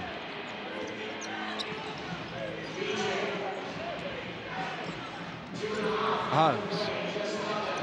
Oh, he found a little gap. Oh, it bubbled out for him, though. Too much English, and it's spun right back out. BJ Holmes. This is now a big-time cup final, Daniel. We wondered how good this was going to be. This is a very good trophy final. Rowe is short. Holmes in there amongst the big boys. Keeps it alive, and there's going to be a foul with a push on Rowe. Poor old BJ Holmes, always in trouble on that end of the floor. Well, over on the sidelines, Mark Woods has the latest. What can you tell us, Mark? Well, one of the things that Rob had in Austria, he's been repeating in timeouts, is about doing the fundamentals right. He was really unhappy with the first half of the way his team was rebounding and boxing out, and said they had to just do those little things. He doesn't believe this game's going to come down to strategy. For him, it's all about heart and hustle right now. As for Sheffield, well, Thibaut Lying saying that for him, the biggest thing is making sure they take care of the ball. They've been doing a good job, but now they have to keep on going. Well, Sheffield only 4 turnovers in the game. They are doing a good job of keeping hold of it, and Sheffield winning the boards. That was the thing Rob was talking about. Well, absolutely, and really, you know, it comes down to having a solid point guard, which they've got in BJ Holmes, and he's really led them. Babalola doesn't quite go. Tuck with the offensive rebound, fires it back in for 2. Great play from Mike Tuck. Everything going well for the Sharks. The triangle, Jamison, Tuck and Babalola really battling hard against the big men from Leicester. Taylor around the screen. Taylor gets it to Calvo in the corner for 3. Oh, halfway down for Jorge Calvo, but out. Yep. I want to see Cousinard. I want to see Taylor taking those shots. BJ Holmes pulling the strings. Holmes. High screen from Tuck is there. Holmes pulls up for 3. Oh, he just can't miss! It's unbelievable! BJ Holmes putting them to the sword from long range. His 5th three-pointer of the game. And I repeat, the only one he missed was the halfway line heave. We may have to check out the most three-pointers in the trophy final, Daniel. Well, that's thrown back. Will Taylor get there before the halfway line? Yes, he will. He's going to put this up. Taylor, deflected by Babalola. It's out of bounds. It's a Riders' ball. There are 2 seconds on the shot clock. Drew Sullivan trying to calm his men down, talking to Zaire Taylor. We don't need to force it. Most three-pointers in a game, Vince, 5. He's equaled the record. Well, I thought so. Not from any particular memory, but just a wild guess, Daniel. Lewis Young, Ronnie Baker, 1988 and 1999. It would be great memory if you could pick those 2 stats out. A big shout out to Ronnie Baker. I know he's down at Crystal Palace watching this game. Hey, Ronnie, your record's looking on the line here from the man with a big heart, BJ Holmes. 3 seconds on the shot clock. Leicester have to get a quick one up here. Here it comes. Cousinard fires it up straight away off the back of the ring. Sullivan will get there first, and he's fouled by Babalola. You've got to get that second effort rebound. Great hustle. Babalola couldn't quite get there. Into the last 30 seconds on this quarter, and it's still the Sharks by 8.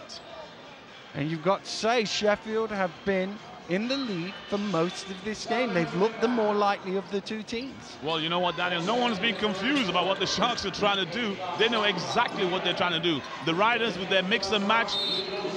Ooh, foul is called on Andrew Bridge on fouling Lozonski. Yeah. But yes, the Riders, you know, they've been shuffling the pack, and Rob hasn't found the one that works for him. You know, Cousinard hit one every now and again. Here's Lozonski. I'm not sure where that was there, but anyway, he's going to the line for 2. And a quiet word. One of our more experienced referees. Great to be in the final.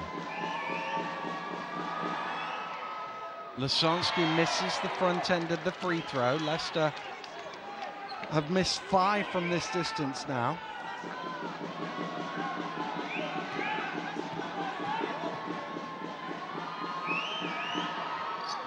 Missed them both. Big free throws to miss. The last possession belongs to the Sharks. And they can stretch this to a double-figure lead. Too much ball handling here, I think, but Nick Lewis knows what he's doing. Babalola looks at the clock. Babalola loses the handle twice, gets it back, he's got to shoot, it was too late. That's too okay. late. Again, you know, when you're in charge, like the Sharks are in this final, it really doesn't matter whether you score. Use the shot clock, you're still ahead, they can't come back at you. Wow. We have a shot on the cards here at the Emirates Arena in Glasgow. It's the underdog Sharks who lead the Leicester Riders by 8 points at the end of the 3rd quarter. We will have 4th quarter action when we return.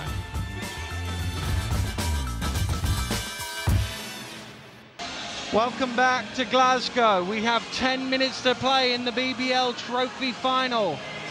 The Sheffield Sharks looking to get their hands on this trophy for the second time in their history. Leicester have never won it. Leicester, big favourites coming into the game, but they are 8 points down with 10 to play, Vince. Critical 10 minutes. We saw Andrew Bridge just then.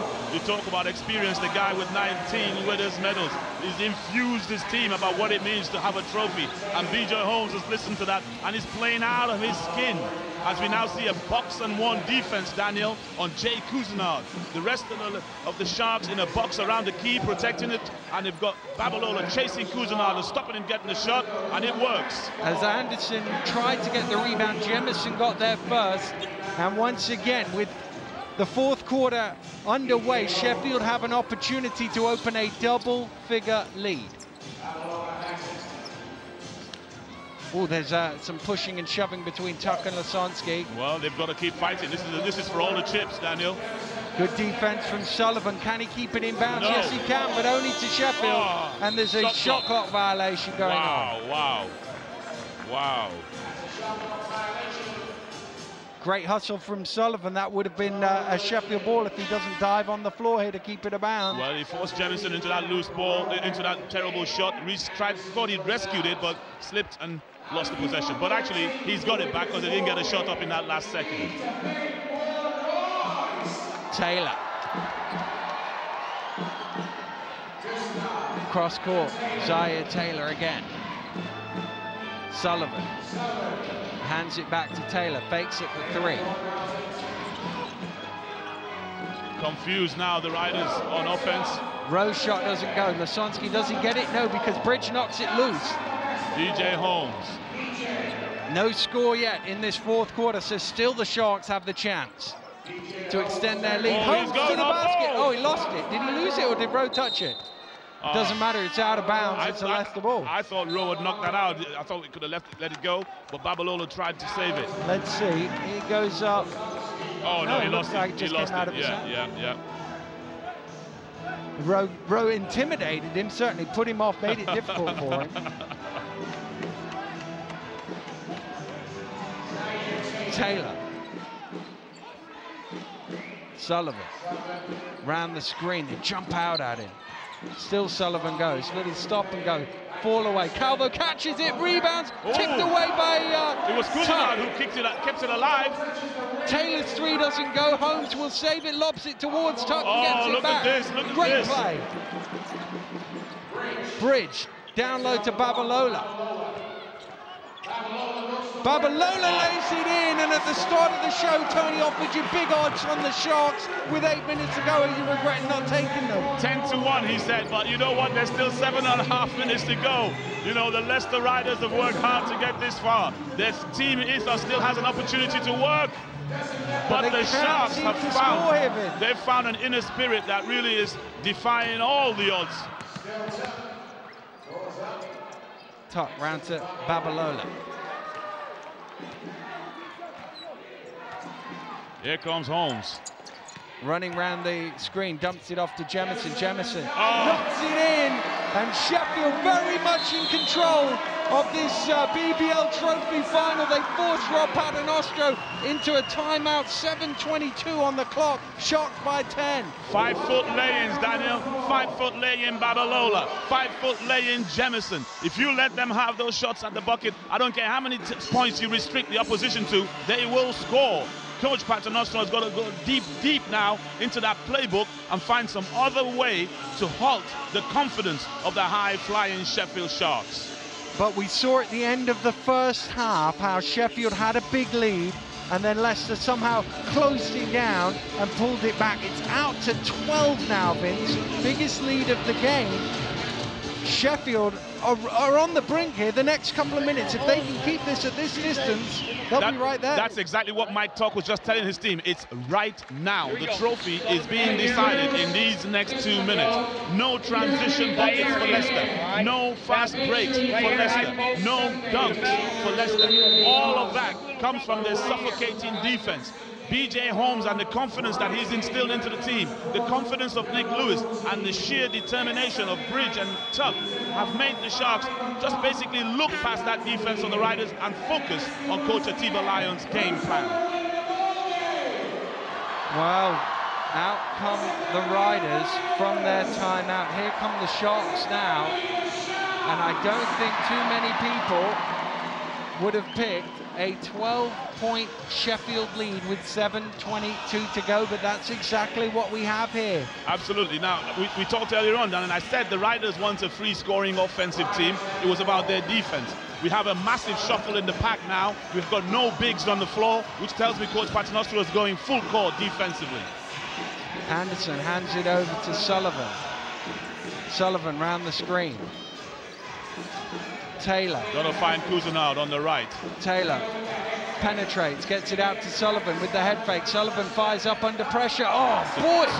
What a shot from Sullivan. He leaned in, bent, and raised up to get that one. Here's the extended defense. First, here he comes. Bucket of the quarter for the Riders. Tough. Babalola. There you go. There is no rush. Holmes says we are up 12. Use the clock. Holmes round the screen. Still going. BJ Holmes to the basket. Oh, gets it out to Babalola. Pass. Babalola to the runner is short. And that's tipped out of bounds. He probably should have shot it when he caught it. Probably should have, but again, Daniel, 24 seconds has gone by. That shot clock went off as the ball went out of bounds. It's still a 10-point lead to the Sharks. I know they didn't score, but really, it's all about now restricting the Riders, because the Riders have got to go 2-1 on buckets. Calvo. Round to Cousinard. Sullivan. Someone needs to help Tuck right here. Out to Taylor. Taylor for three. Hits it! Zaire Taylor with another three. Credit the assist, Andrew Sullivan. 7 points between them. Babalola. Into the double team. He's under pressure. Got to be strong. And gets he finds it to Bridge. Bridge onto Jemison. Jemison is blocked by Sullivan. Here comes Cousinard. The last block of significance by Sullivan was in the trophy final. I think that's on, yeah, it is on Anderson. A little moving screen to allow Cousinard to get to the basket.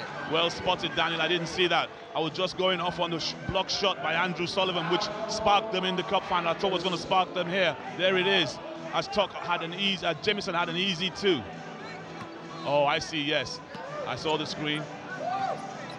You got to throw it in. Got to get it in. 5-second violation. It's the second time the Sharks have been under pressure like that. The first time they threw it in and turned it over, that time Bridge had to take the 5 seconds. Well, you know, Mike Tuck was standing right there in front of Bridge, but he couldn't see it. But what I'm going to credit Bridge for, he didn't throw it away. He said, you know what, I can't find anybody. We're just going to have to play defense for another 24 seconds. Taylor drives in. Taylor with the head fake, gets it round. Calvo. Calvo penetrates. Out towards Taylor. He does get it. Taylor fires up for another one. That one's off the mark. There you go. So really, Bridge didn't pay the price. He just had his guys work hard again. My goodness. Holmes. Tuck. Lobbed inside to Jemison. Jemison is fouled. Yep. Sullivan did enough to make sure he wasn't going to the line for a bonus. This is a really creditable job that Coach Lyons has done with his team. This team was going nowhere but under 4 months ago. He made the changes necessary. Jemison, one of the guys he brought inside to replace the departed players, and he's having an impact here, just as is the other gentleman, BJ Holmes. Jemison doesn't get the roll on that one. Yeah, you think back to the early season and the Sharks, they got off to a slow start, lots of negative vibes around the club, but they stuck together, and here they are a couple of minutes, 5 minutes away from a trophy, and they get an offensive rebound, and Jemison won't miss from there. Absolutely, you know, and that's the thing, you know, I never understand those kind of vibes. You know, teams come in bunches. Sometimes you're up, sometimes you're down, and you know, no one wants to put a team on the floor that doesn't win or doesn't challenge. But actually, Coach Atiba Lyons shrugged all of that up. You know, a player himself of note with the Sharks, he believed in his system, and he found the players he would execute. And here they are, BJ Holmes with the ball, Jemison with the dunk, and he draws the foul on Jay Cousinard. That is a sign to me, Daniel, that the Riders are losing their head. There was no need to foul BJ Holmes 70 feet from the basket. Well, I think Cousinard was a little frustrated that he didn't make the 3-point shot, and that's... He's going to have to get it over, 4 seconds to get it over. He does get it over, and they got a man over as well, but it's knocked loose by Anderson. Calvo comes up with it. Taylor has it, has Anderson ahead of him, doesn't need him, goes alone. Zaire Taylor to the basket. Is he the only scorer down in this quarter? There's another foul. Cousinard's going to lose lose himself from this game if he doesn't be careful. Kuznov whistled for the foul as he pressured up court. Sullivan made a basket earlier. Right. But Taylor has been prominent here down the stretch. It's a 7-point game with 4.5 to play. You've got to love the BBL Trophy Final. Knocked loose by Taylor, and that's an unsportsmanlike foul called against Mike Tuck. Wow. Because he had the ball knocked away. I think he thought he was fouled. I think he thought he was fouled, and he was just trying to recover the ball. Let's have a look. There's the ball. Knocked away there, and then, wow. Gee whiz. With 4:26 to go in the trophy final. An unsportsmanlike foul, which of course is 2 shots and possession of the ball for the Riders. Well, big play that one, Daniel, a big play. I thought Tuck was fouled, and I thought if the referees didn't make that call, they could have let the flailing arms go. But you know what? This is what finals are all about. It's all about character. Mike Tuck has been solidly determined the whole way through. Well, Sheffield have to forget about that call. They're still in, even if Leicester, best case scenario, cut this down, they will still have some sort of lead here with 4.5 minutes to go. Absolutely. We just hope it doesn't become a 5-point play with 2 free throws and a 3-pointer from Jay Kuznov.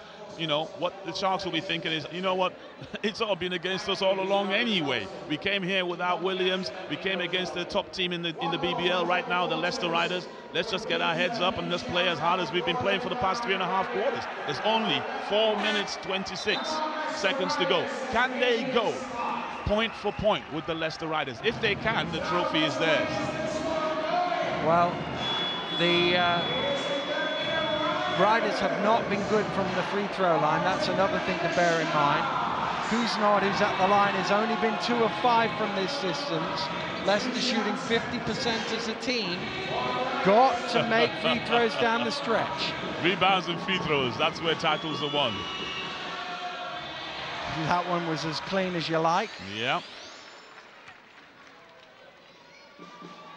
He's up to 19, team leading scorer. And he stays at 19. Well, you said 50%, Daniel, and that's what we got. Jay Kuznov, MVP of the Cup final, trying to bring his Leicester Riders through. Kuznov comes to the halfway line to inbound it. We've still got the more mobile Riders team on the floor. No big men. Andrew Sullivan, the biggest on the floor. Calvo comes up to get the pass. Round the screen. Gets it to Sullivan. Sullivan drives in. Good hands from Babalola. It will be a Leicester ball. Babalola just knocked that away from Sullivan.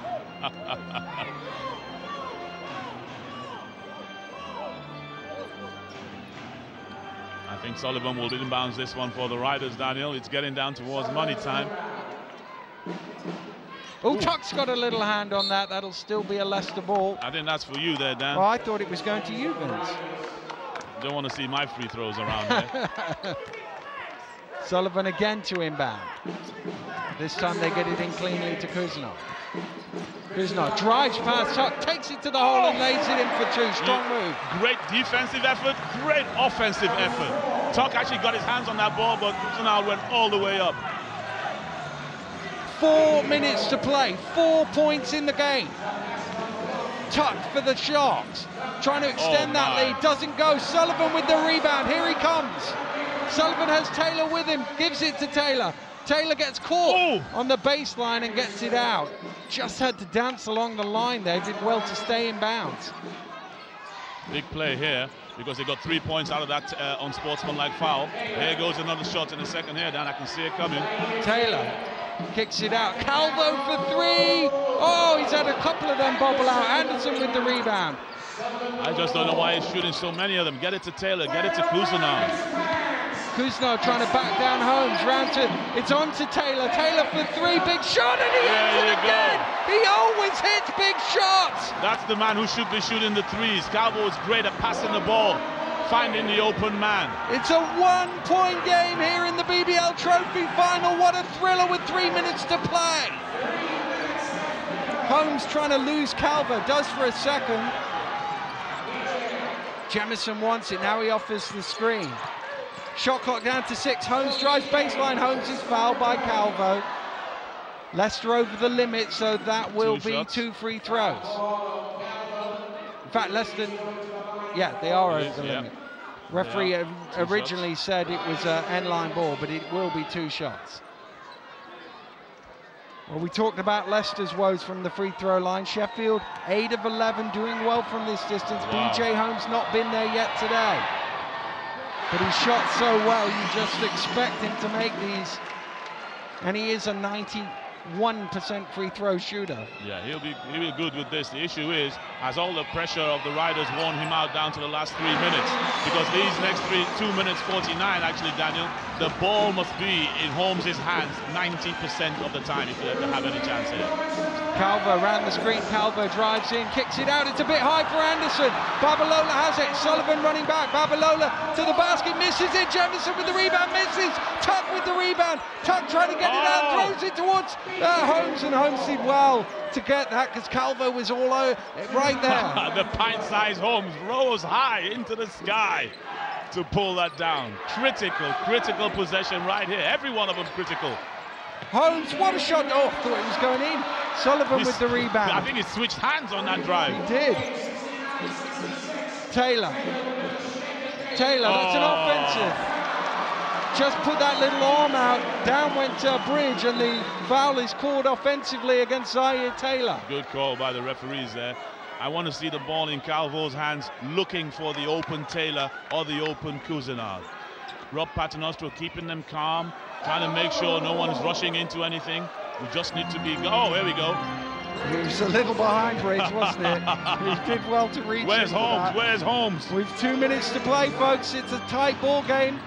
Tuck out to Babalola. Holmes can't get the ball. Babalola with the shot doesn't go. Tuck in there, saved by Taylor. Ball is loose. Cousinard has it. It's 4-on-4. There's 2 down. Tuck trying to get back into play.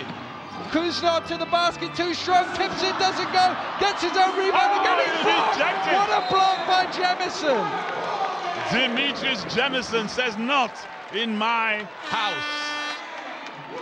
1:33, and it's a 3-point game. Here he comes. Take that Moulton out of here. Well, thank goodness, with 93 seconds to go, a timeout's been called. Vince, we can gain our breath, but what a tremendous ball game. Fantastic advert for the British game, the BBL Trophy Final, going right down to the wire, Daniel. The Sheffield Sharks came in here, no one gave them a prayer, and absolutely are showing what pride means in a cup final. The Riders are having to dig really deep to live with them. BJ Holmes, wow, what can you say? BJ Holmes has been sensational in this game. Leicester, though, have possession of the ball here. This is a big possession for them. They need a score, cut it down to 1, maybe even tie the game. I think right now they need any score, and we're into a world. We are a 1-possession game. We just need any score. But really, the last few possessions, they've been able, the Riders have been able to deny BJ Holmes the ball. The chances for the Sharks lessen if he doesn't have it in his hands. Well, it's hard. It's hard when he's under so much pressure to find him with that. But absolutely. I think it's Calvo that's doing a great job on denying him movement. But really, we're going to end up here with about 3 possessions left for the Sharks. They're going to have to make sure 2 of those end up in the hand of BJ Holmes. Well, this is a vital play in the destiny of the BBL Trophy Final for Sheffield defensively, for Leicester offensively. A big, big opportunity here for Sheffield to deny Leicester. I don't know why there was a reset there, Daniel. I thought that block shot went out of bounds, but there's been a reset. Taylor to the basket, gets it out to Calvo to tie it. Oh, he's got one in this time. He hits the 3, and Jorge Calvo ties the game. What a shot. He's had a few rim out, but that one certainly didn't. Is that his first 3 in the game, Daniel? Because my goodness, what a time to hit your first 3-pointer.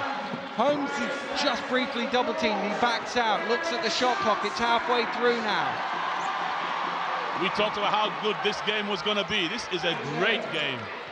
Holmes backs out, 5 on the clock. He fires up for 3. He's missed one. Tuck, what a rebound. Knocked loose though. Ball is Sheffield's. My goodness. Great work from Mike Tuck on the offensive glass to keep that alive. I don't even know how he got it. He can hardly lift his feet off the floor. Look, here he goes, reaches over and saves the ball. But somehow Andrew Sullivan nearly packed it in there, but couldn't keep hold of it. Wow. Wow, what a game. 55 seconds left in regulation, Vince. Yes, I was just going to say, dare we say that old word, overtime. We've never had overtime in a trophy final. I don't think we've ever had overtime in any BBL final. Can't remember any off the top of my head. Well, now you said that, who knows? We may well get one right here. It's certainly a possibility with 55 seconds to go. Important play for Sheffield to try and regain the lead. Oh no, he's thrown it away. Babalola was there. Babalola went the other way, bridged through it, he's turned it over. It's okay, look at BJ Holmes straight away talking to his guys. Mike Tuck, come on, don't worry about it, they're saying to Olu. Forget it, let's go, he said. So now Riders with the pressure to try and take the lead. Taylor. Anderson coming up for the high screen. Anderson. Oh, they've let it go. Taylor round. Taylor under pressure, throws it up. It's tipped out to Kuznar. Big shot for 3. No, it doesn't go. Calvo tips it up. Calvo comes down with it. And Leicester can have another go with 34 seconds to go. Sheffield should get the ball back. It's one possession each, Daniel. It's one possession each. What a game. 20 seconds now to play. Attack. He's going to attack and find a shooter. Kuznar. Oh, he's going all the way. He's going all the way. Kuznar throws it away. Holmes can win it here. Holmes is off and running. Holmes is missed. Foul called. Foul called. 8 seconds to go. And BJ Holmes will go to the free throw line to try and put Sheffield in front. Well, there is still a timeout left for the Leicester Riders. BJ Holmes can make 2 here. Coach Paternoster will call a timeout. Here's Cousinard. I thought he was going all the way and he couldn't find a teammate. Presence of mind. BJ Holmes, the smallest man in the building, rises high. Couldn't quite get the and one. He's bound to make at least one. He's such an excellent foul shooter. He'll probably make them both. He will make them both. 91% free throw shooter, trying to have some talk from Zaire Taylor. But BJ Holmes has had all of that on the playgrounds growing up back home. He's had all of that in college. And here he is in Glasgow for the Sharks. Makes them both timeout Riders. That advances the ball. Leicester will have 8 seconds to come up with a play to try and either force overtime or win the game. What do you draw up, Vince? You have to score any bucket. They're going to draw up a play. I fancy Anthony Rowe to return into the game because really we need to get something going to the basket so we can get fouled if we don't get it. Living on a 3-point shot right now isn't what the doctor ordered. This is for all the chips. And defensively, what does Sheffield do? Sheffield have foul to give, I think, do they? Do they have fouls to give? Yes, they do. They've got loads of them. But that's a dangerous play, Daniel, because if you see a foul to give coming up and you rise up, the referee gives you 3 shots. I think what Coach Lyons will be saying is, don't foul on the catch. Don't foul on the catch. 8 seconds is a heck of a long time. See what the Riders want to do. See if they're going inside or outside. Trust your defense, because at the end of the day, that ball hits the ring and the time is going to run out. It's got to be a smart foul, though, as you say. You can't allow them to get a shot off and then go to the free throw line, although free throws might not be a bad option the way Leicester have shot it. Yes, that's right. Well, I see Calvo coming out. I see Cousinard. I see Taylor, Anderson, Sullivan. No changes for Coach Paternoster. One defensive stop for the Sharks. They have fouls to give, so they can use some clock here. Well, who is the defensive team, Daniel? It's the Riders. Whose championship depends on defense? It's the Sharks. Calvo to inbound for Leicester. What a finish. Whatever happens, it's going to be an unbelievable finish. Got to get it in. Calvo does get it into Sullivan. He's going to the basket. Drives. Sullivan throws it. It's over the top and out of bounds. And Sheffield are almost there. They're almost there. 4 seconds to go. Sheffield are virtually there. We'll have the ball. They will get fouled, but it's surely Sheffield's to win now. Unbelievable. Well, what can I say, Daniel? The underdog has its day. 4 seconds to go. Coach Paternostro unhappy with something. I'm not sure what. But really, it's all about the poise of Coach Atiba Lions and his Sharks as Andrew Sullivan throws that one high and not so handsome. If it had gone the other way, the ball would have been live. It would have been an almighty scramble, but it hit the back of the stanchion. I think Paternostro was arguing the previous call down with a BJ Holmes foul, but it doesn't matter now because his team needs to foul straight away. They need to hope they don't make both free throws, and then they need to find a 3 to tie. In 4 seconds, it's almost impossible. And you have to know that the Sharks will run a play that has BJ Holmes running as quickly as he can. The other thing is, remember, Sheffield have had a couple of occasions where they've struggled to get the ball in. Yeah, so I guess we've got to keep an eye on who puts the ball in. The inbounder has been Andrew Bridge mostly up till now. The ball's been advanced to the front court because of the timeout. Yes, and I think that's what Coach Atiba would want, because if they lose the ball, at least they're going to lose it down there. It's Babalola to inbound. Inbound and catch it, and that should be enough for Sheffield, really. Inbound and catch it, that's all that stands. BJ, where is he? He can't see it. They get it in. Oh, Bridge. Out of bounds, it's the Leicester ball, they didn't get it in. Oh my goodness, this game is still in the balance. Wow, that 3 was an seconds to go, Leicester have no call. timeout. Leicester have no timeouts, they've got to do something. Well, presumably, Dan, they run the same play. Well, they've only got 3 seconds inbounding the ball. He's going to go with Taylor. No, he's looking Taylor off. He's looking Taylor off. No! It's thrown away. The ball is on the floor. Sheffield are going to wait. The referee's blown the whistle. What's he called? Has he called anything? What are they doing? No, is it the end of the game? It is the end of the game. Sheffield have won in the most dramatic circumstances. Wow, what an amazing victory for the Sheffield Sharks out of nowhere. Massive underdog. Is this the biggest upset, Daniel? The biggest upset by the littlest man. BJ Holmes has led the Sheffield Sharks and Coach Atiba Lions. I feel so happy for Coach Lions. He's fought the demons all season long, and he gets to his party, his final, and he doesn't have Ricard Williams. But you know what? They stay together, they work it together, and they face the mighty machine of the Leicester Riders. And lo and behold, the Sharks, Andrew Bridge, winner's medal number 20. Oh, Bridge, 19 it is, Vince. You've got one ahead of him. It's give him one, give him an extra one, Daniel. But his record 8th trophy, and really Leicester, they needed they didn't have a timeout, and they couldn't quite work out what to do with that last play. I didn't understand that, Daniel. They should have just run the same play they just set up. But then I saw Andrew Sullivan inbounds in the ball, and he looked off Taylor, who could have at least run at the basket. Well, down on the court, Mark Woods is in there with Andrew Bridge, the record breaker. Wow. Andrew, you talked earlier about your first final when you lost to Leicester. You were underdogs today, and you've come out on top. Talk about your feelings tonight. I don't even know what to say. We had such a tough start to the season, and to come back and get this win, it's amazing. I started my career in Sheffield, had a couple of tough ones, but you know, this means more than anything. All my championships have been special, but this is unbelievable.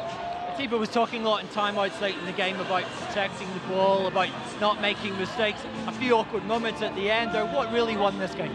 Yeah, well, our defense, you know, we got big rebounds when we needed to, and we came up with plays at timely times, and that's what you know, we struggle with against the top teams. But today we put it all together and showed that we can compete. We're just over the moon. Lots of celebrations going behind. You're going to enjoy them. Thank you, thank you.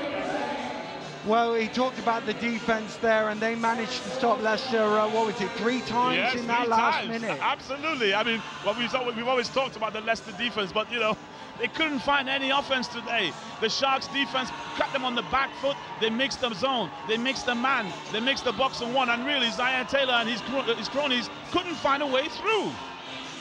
Well, Leicester, they know that how they have to endure what they saw at the other end of the court just a few months ago. It's a terrible thing to have to wait there for your runners-up medal. You just want to get off into the locker. They inflicted it on the Newcastle Eagles at the NIA, and now they're on the other end. I mean, this is absolutely, I mean, this is probably the best trophy final I've seen, Daniel, because, you know, look at the setting here in Glasgow. Absolutely monster crowd, and what a cracker of a match. Well, it certainly was. It wasn't quite the closest of all time. There have been a couple of one-pointers, but there was only one basket between them, and the team trailing had the ball with 3 seconds to go. They just didn't get enough of a possession to get a shot, but Sheffield, when they needed to down the stretch, did what they had to do. BJ Holmes was immense throughout the game. BJ Holmes was absolutely amazing, Daniel. I mean, what a guy. He played this game with a smile on his face. You'd have thought, you know, he was in the backyards or back home in Dallas or wherever, just chilling, because, you know, he controlled, he had the Leicester Riders on a string at the end of the day. Well, he was 5 of 7 from the three-point line. Wow. One of them was a heave at the end of the first half. So really, in proper shots, it was 5 of 6 from the three-point line. Well, that's Immense. Ronnie Baker relieved. He's a tied record holder for the most three-pointers. But look at that trophy. Licking their chops. Olu Babalola, Mike Tuck, Colin Singh. Well done to the Sharks.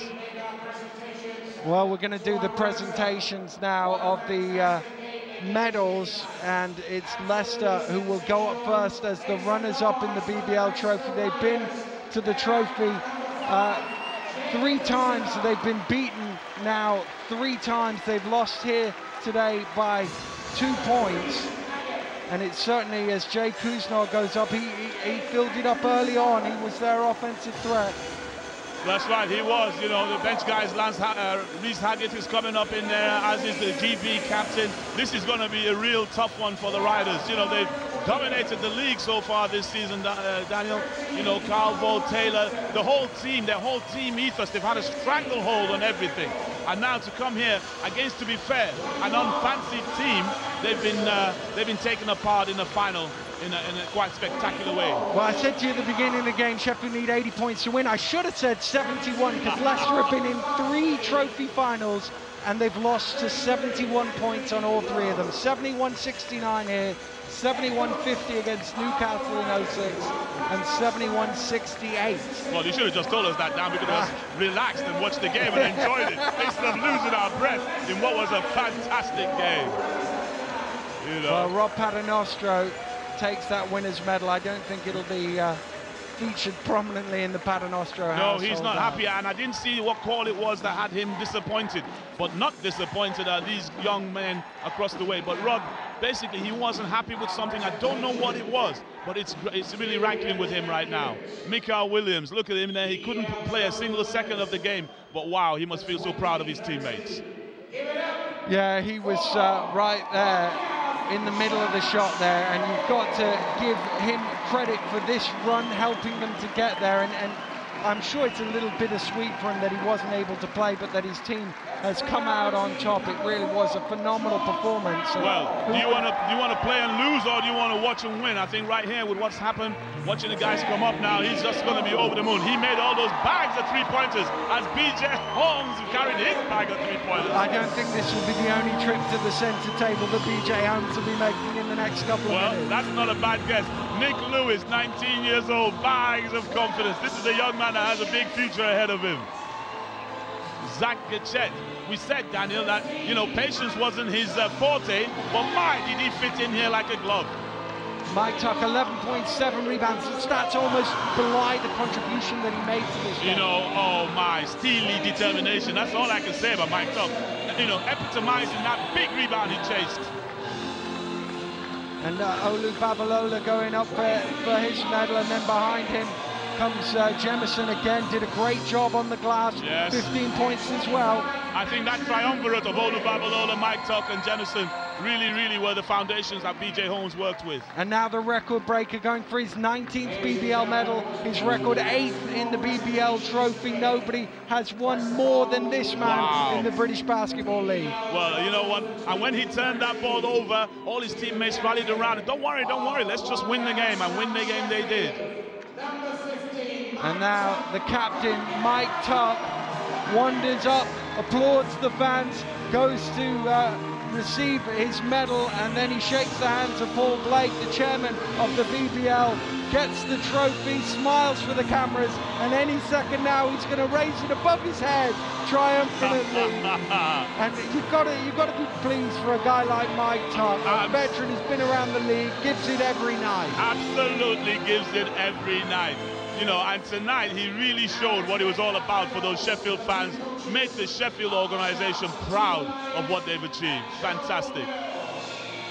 Now the coaches will go up and get their medals as well. There's Atiba Lyons, and what a tremendous job Atiba's done today. Well, he's got a smile as wide as ever, you know, and he fully deserves it. Wow, he must have worked really hard in this past week when they knew they'd be facing the Riders in the final without Williams, what to do. And boy, did he come up with a plan. And Atiba Lyons gets his winner's medal, and he said it felt like a decade since the last one, but he's got one now, and it's I'm sure will live long in the memory. And Williams, he's thrown away the crutches, he's going up in the booth to get his medal. Oh, wow. What a feeling. Mikael Williams played his part, as you said, in getting them here, hitting a bunch of three-pointers against the Cheshire Phoenix on the way here. Well, they always milk this. They read out the stats really slowly to try and see if they can tease the fans into thinking, who might it be? Who could possibly be the MVP? There's absolutely no question of a doubt in this game who the MVP is. The biggest shark. BJ Holmes. Wow. Kel Surprise, 5 3-pointers, a record equaling 25 points. He also had 7 rebounds from the little guy. You know what was nice there? As he receives that golden ball from Moulton Daniel, he was asking his team to come with him to get the MVP. What a young man. What a compassionate young man for his team. And you think how they changed. His first 2 games were against Leicester in the semi-final of the Cup, and they were well beaten in both those, and how they've developed as a team as they've got used to BJ Holmes. Absolutely. This is a big-time player, a big heart for the little fella, as I said, holding up his trophy. Absolutely well-deserved. Absolutely well-deserved. I mean, he ran this game. He ran the show. He was totally dominant. Also drew 6 fouls. It's an underrated stat, but drew the important foul at the end, made 2 free throws to win it. 4 of 4 in the fourth quarter from the free throw line. Critical free throws. Critical free throws. Wow.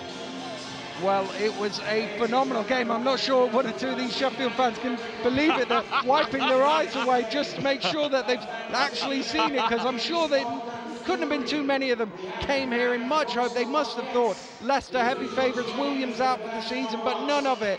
They were absolutely tremendous. Well, I saw them limping into this fantastic arena earlier on, and they had their chins on the floor. Yo, we're coming for a whopping. We don't think we can do it. But oh my, are they enjoying it? Certainly did, and you have to say, they dominated this game, really. They were in the lead throughout. Leicester came back, they weathered everything that Leicester could throw at them, and they've come out BBL Trophy champions for 2013. A phenomenal performance by the Sharks. Let's go back to Tony. Thanks very much indeed. You wanted a ball game, you got it. What a dramatic match, and the Sheffield Sharks are the BBL Trophy champions. We'll try and work out how they did it next.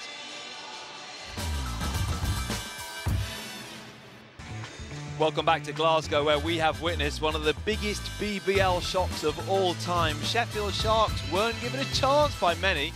They were 10-1.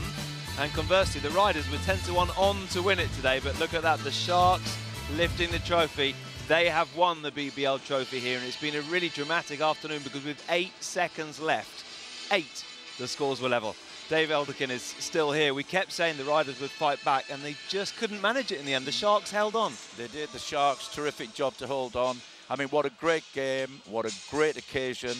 And also a testament to all those people who believe in the BBL and the dedicated work they've put in the air. That was a great statement for BBL. So a really, really tremendous game today.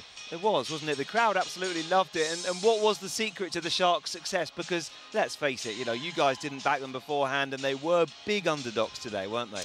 Well, we did mention that if BJ played well and Mike took... Yeah, no, you're right. And then you said you thought the Riders all would for win. Leicester, but there was no question where the MVP was going. That young man, you know, you talk, it's a day of the 6'8" forwards, the 7-foot centres, but a small guard today dominated the game and quite rightly earned the MVP. He was terrific, he was inspirational inside all of his teammates. I thought Olu Bobololo did a fantastic job on defence, great game. And I had one worrying moment when Mike Tuck got called for that intentional foul, a little bit like Narni's the other night in a football match. It wasn't, but Mike was immense as well. Well, we saw Rob Paternostro prowling the touchline, looking very frustrated. Mark is with him now. Rob, a game today that ebbed and flowed. You almost pulled it off at the end, but a tremendous performance from your opponents today. Yeah, no doubt. I mean, give them a lot of credit. I think people wrote them off before the game, which I thought was silly. Obviously, people that don't know much about the game, they got a lot of talent, and you know, they came out and they had a lot of energy early, which we expected.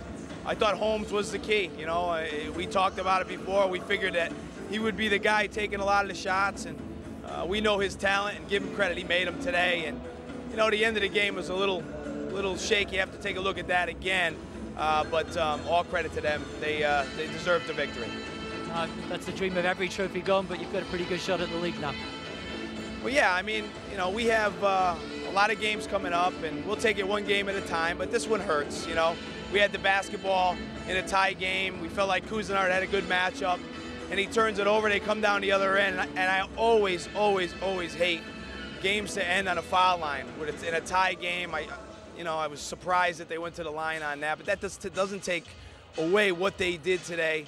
But, you know, give our guys credit, too, because we put ourselves in position if we make the right plays in the last minute to win. But this is what basketball is about and finals are about. So, you know, we'll have to get some rest and get back at it next week. Commiserations. Thank you. There you go, Rob Paternostro, magnanimous in defeat, and it will be a real crushing defeat for Leicester because they were expected to win today. But let's just talk about that last 10 seconds, Dave, because so much happened. I mean, we say 10 seconds, but actually it was played out over a period of minutes, wasn't it? A very dramatic 10 seconds, and of course BJ Holmes had such a big part to play. His leadership was immense in that last play, but it was the whole character of the team. Yeah, BJ controlling. BJ Holmes today did what all good point guards do. He kept that ball in his hand until he knew what the best option was. And that's a testament to a true point guard. Cool as ice from the free throw line, and absolutely deserved every accolade he gets today. And then at this point, we thought it was all over. Sheffield Sharks had it in the bag, but there was still another twist, wasn't there? There was lots of twists, because when we did think it was all over, the hardest shot to defend in basketball is the three-pointer from the corner, and Calvo hit an immense one for the Riders to bring them right back in and tie that game. And there, because the clock wasn't restarted, Leicester didn't quite know what to do with that last play of the game, did they? You know, I have a feeling, if we could just say that, I have a feeling that Olo Babalolo really worked hard on the inbounds play. And Olo was terrific and defensively and on the rebounds. Great guy, great performance today from Olo. Atiba Lyons is the winning coach. He has masterminded a wonderful performance. Let's hear from him now with Mark. Atiba, one of those performances today which will have shocked many people. Did that surprise even you? You know what? I'm going to be a little conceited and say no, only because last time we played them, I thought we stuck with them for a long time, and we just had some mental breakdowns, like I said earlier. And today they just stuck with it, and they played much better defensively, which I thought was a testament to just working hard and making the extra plays. So, you know, my guys, we busted their butt all week long about just defense, and offense. They're aggressive, and that's what they did tonight. Just looking at the stats here, they shot just 30% at three-point range. You shot 58. That's possibly the difference in this game, the way that you shut them down in the perimeter. Well, shooting's a great equalizer in sports, isn't it? So in basketball, and every time we played them, we've shot extremely poor. And I told the guys, if we hit some shots, we get them out of that zone, it's a different ball game, and that's what we're able to do today, get them out of that zone and make them play a little more man. You know, looking ahead in a 4-team race to secure probably that 8th spot in the playoffs, I guess momentum, confidence is going to be high now. Yeah, I mean, we got up for this one, and hopefully we can carry it on. But, you know, we got them again Wednesday, and we got a very, very tough March. We got 13 games in that month, so we got to make sure we kind of stay healthy and fresh as much as possible. It's a nice start to the run. Well done today. Thanks a lot. One gets the impression that Atiba Lyons has mentioned the word defense to his team a few times over the last week. He's obviously really drilled them well in practice. I think they've been playing good defense for a while now. You know, and there's a man who takes a lot of credit for today's performance. 3-4 months ago, there was the spirit in that camp was low. They brought in the new guys. He's worked to blend them together as a team, and what a terrific job he did today. And also credit to the coach of the losing team. As he said, it takes two to make a great final, and his team did hang in right to the bitter end. Was that the best BBL final you've ever seen? Probably was. I mean, it was drama almost from the start. The underdogs taking charge. Terrific fight back by Leicester just before the half-time break. And then when it seemed that Sheffield were going to control it again, Leicester came back at the end. And what a fantastic finish. The man who kept his nerve, BJ from the line, deserved the accolade. We've seen some exceptional skills, haven't we? Tell us a little bit more about why the Sharks were so good with their three-pointers today. Well, you know, I mean, 54% is incredible in a league game, but I mean, to step up and shoot that from the three-point line is unbelievable in the atmosphere, the tenseness of a final. And they have got good shooters. They maybe just, you know, weren't misfiring before, or in those earlier games, the Leicester defence sort of figured it all out. But today, they hit some big shots when it mattered most from the three-point line. And we can hear from the man who everyone is talking about, MVP BJ Holmes, is with Mark. BJ, MVP of the final, 25 points and a hell of a lot of three-pointers. That was an impressive game from you. Thanks. You know, couldn't do it without my teammates. You know, they was hitting me when I was open, and, you know, I got a lot of good looks, and they was able to go down early and gave me confidence to make some late. Did you go out today? Atiba talked about the need to break that zone with outside shooting. Was that consciously something you were looking for today? Definitely. You know, we knew they was going to come zone us, and we haven't had any luck with it the first 4 games. And this game, the only way we can get them out was making shots. And, you know, I took some of that upon myself to go out and make some big shots. Talk about the atmosphere in those last few timeouts when they were creeping back, threatening to steal this game. Everyone was trying to stay very calm.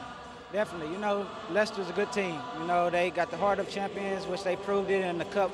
And, you know, they didn't stop. You know, they came back. We was up 10 with like 6 minutes. And they chopped it all the way back down to 2. So all credit to them. But, you know, we pulled it out tonight.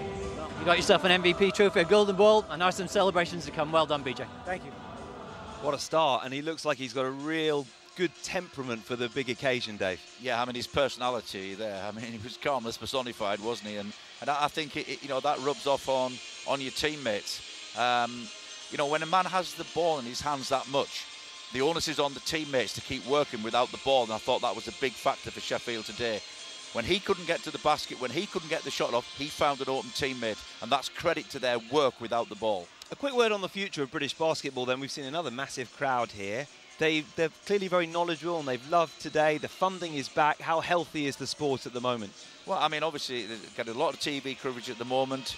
It's great to have the funding back, but I think, you know, if you just go behind the scenes in all the BBL clubs, all 12 of them, they're all out there working in the community. They're all out there giving the youngsters the opportunity to aspire to where they are in the future. And I think that's you know, the real key is it's a sport for everyone. It's easy to take up, it's cheap to take up, readily accessible, great sport for youngsters. Go for it. And very quickly, can we at some point hope for a Team GB gold medal or a silver or even a bronze? Well, I think, you know, the funding's back, so Rio 16's back on the agenda. There's some terrific Brits abroad, but there's also some great, as we saw today, some great Brits in this country. Yes. Dave, thanks very much indeed. Let's quickly remind you of what's coming up next on Sky Sports. We can look forward to plenty more basketball. Newcastle versus Plymouth at 10:30 on the 19th of March. We've seen an absolute thriller here in Glasgow. You wanted an exciting game. It was all level until the last 8 seconds. Goodbye.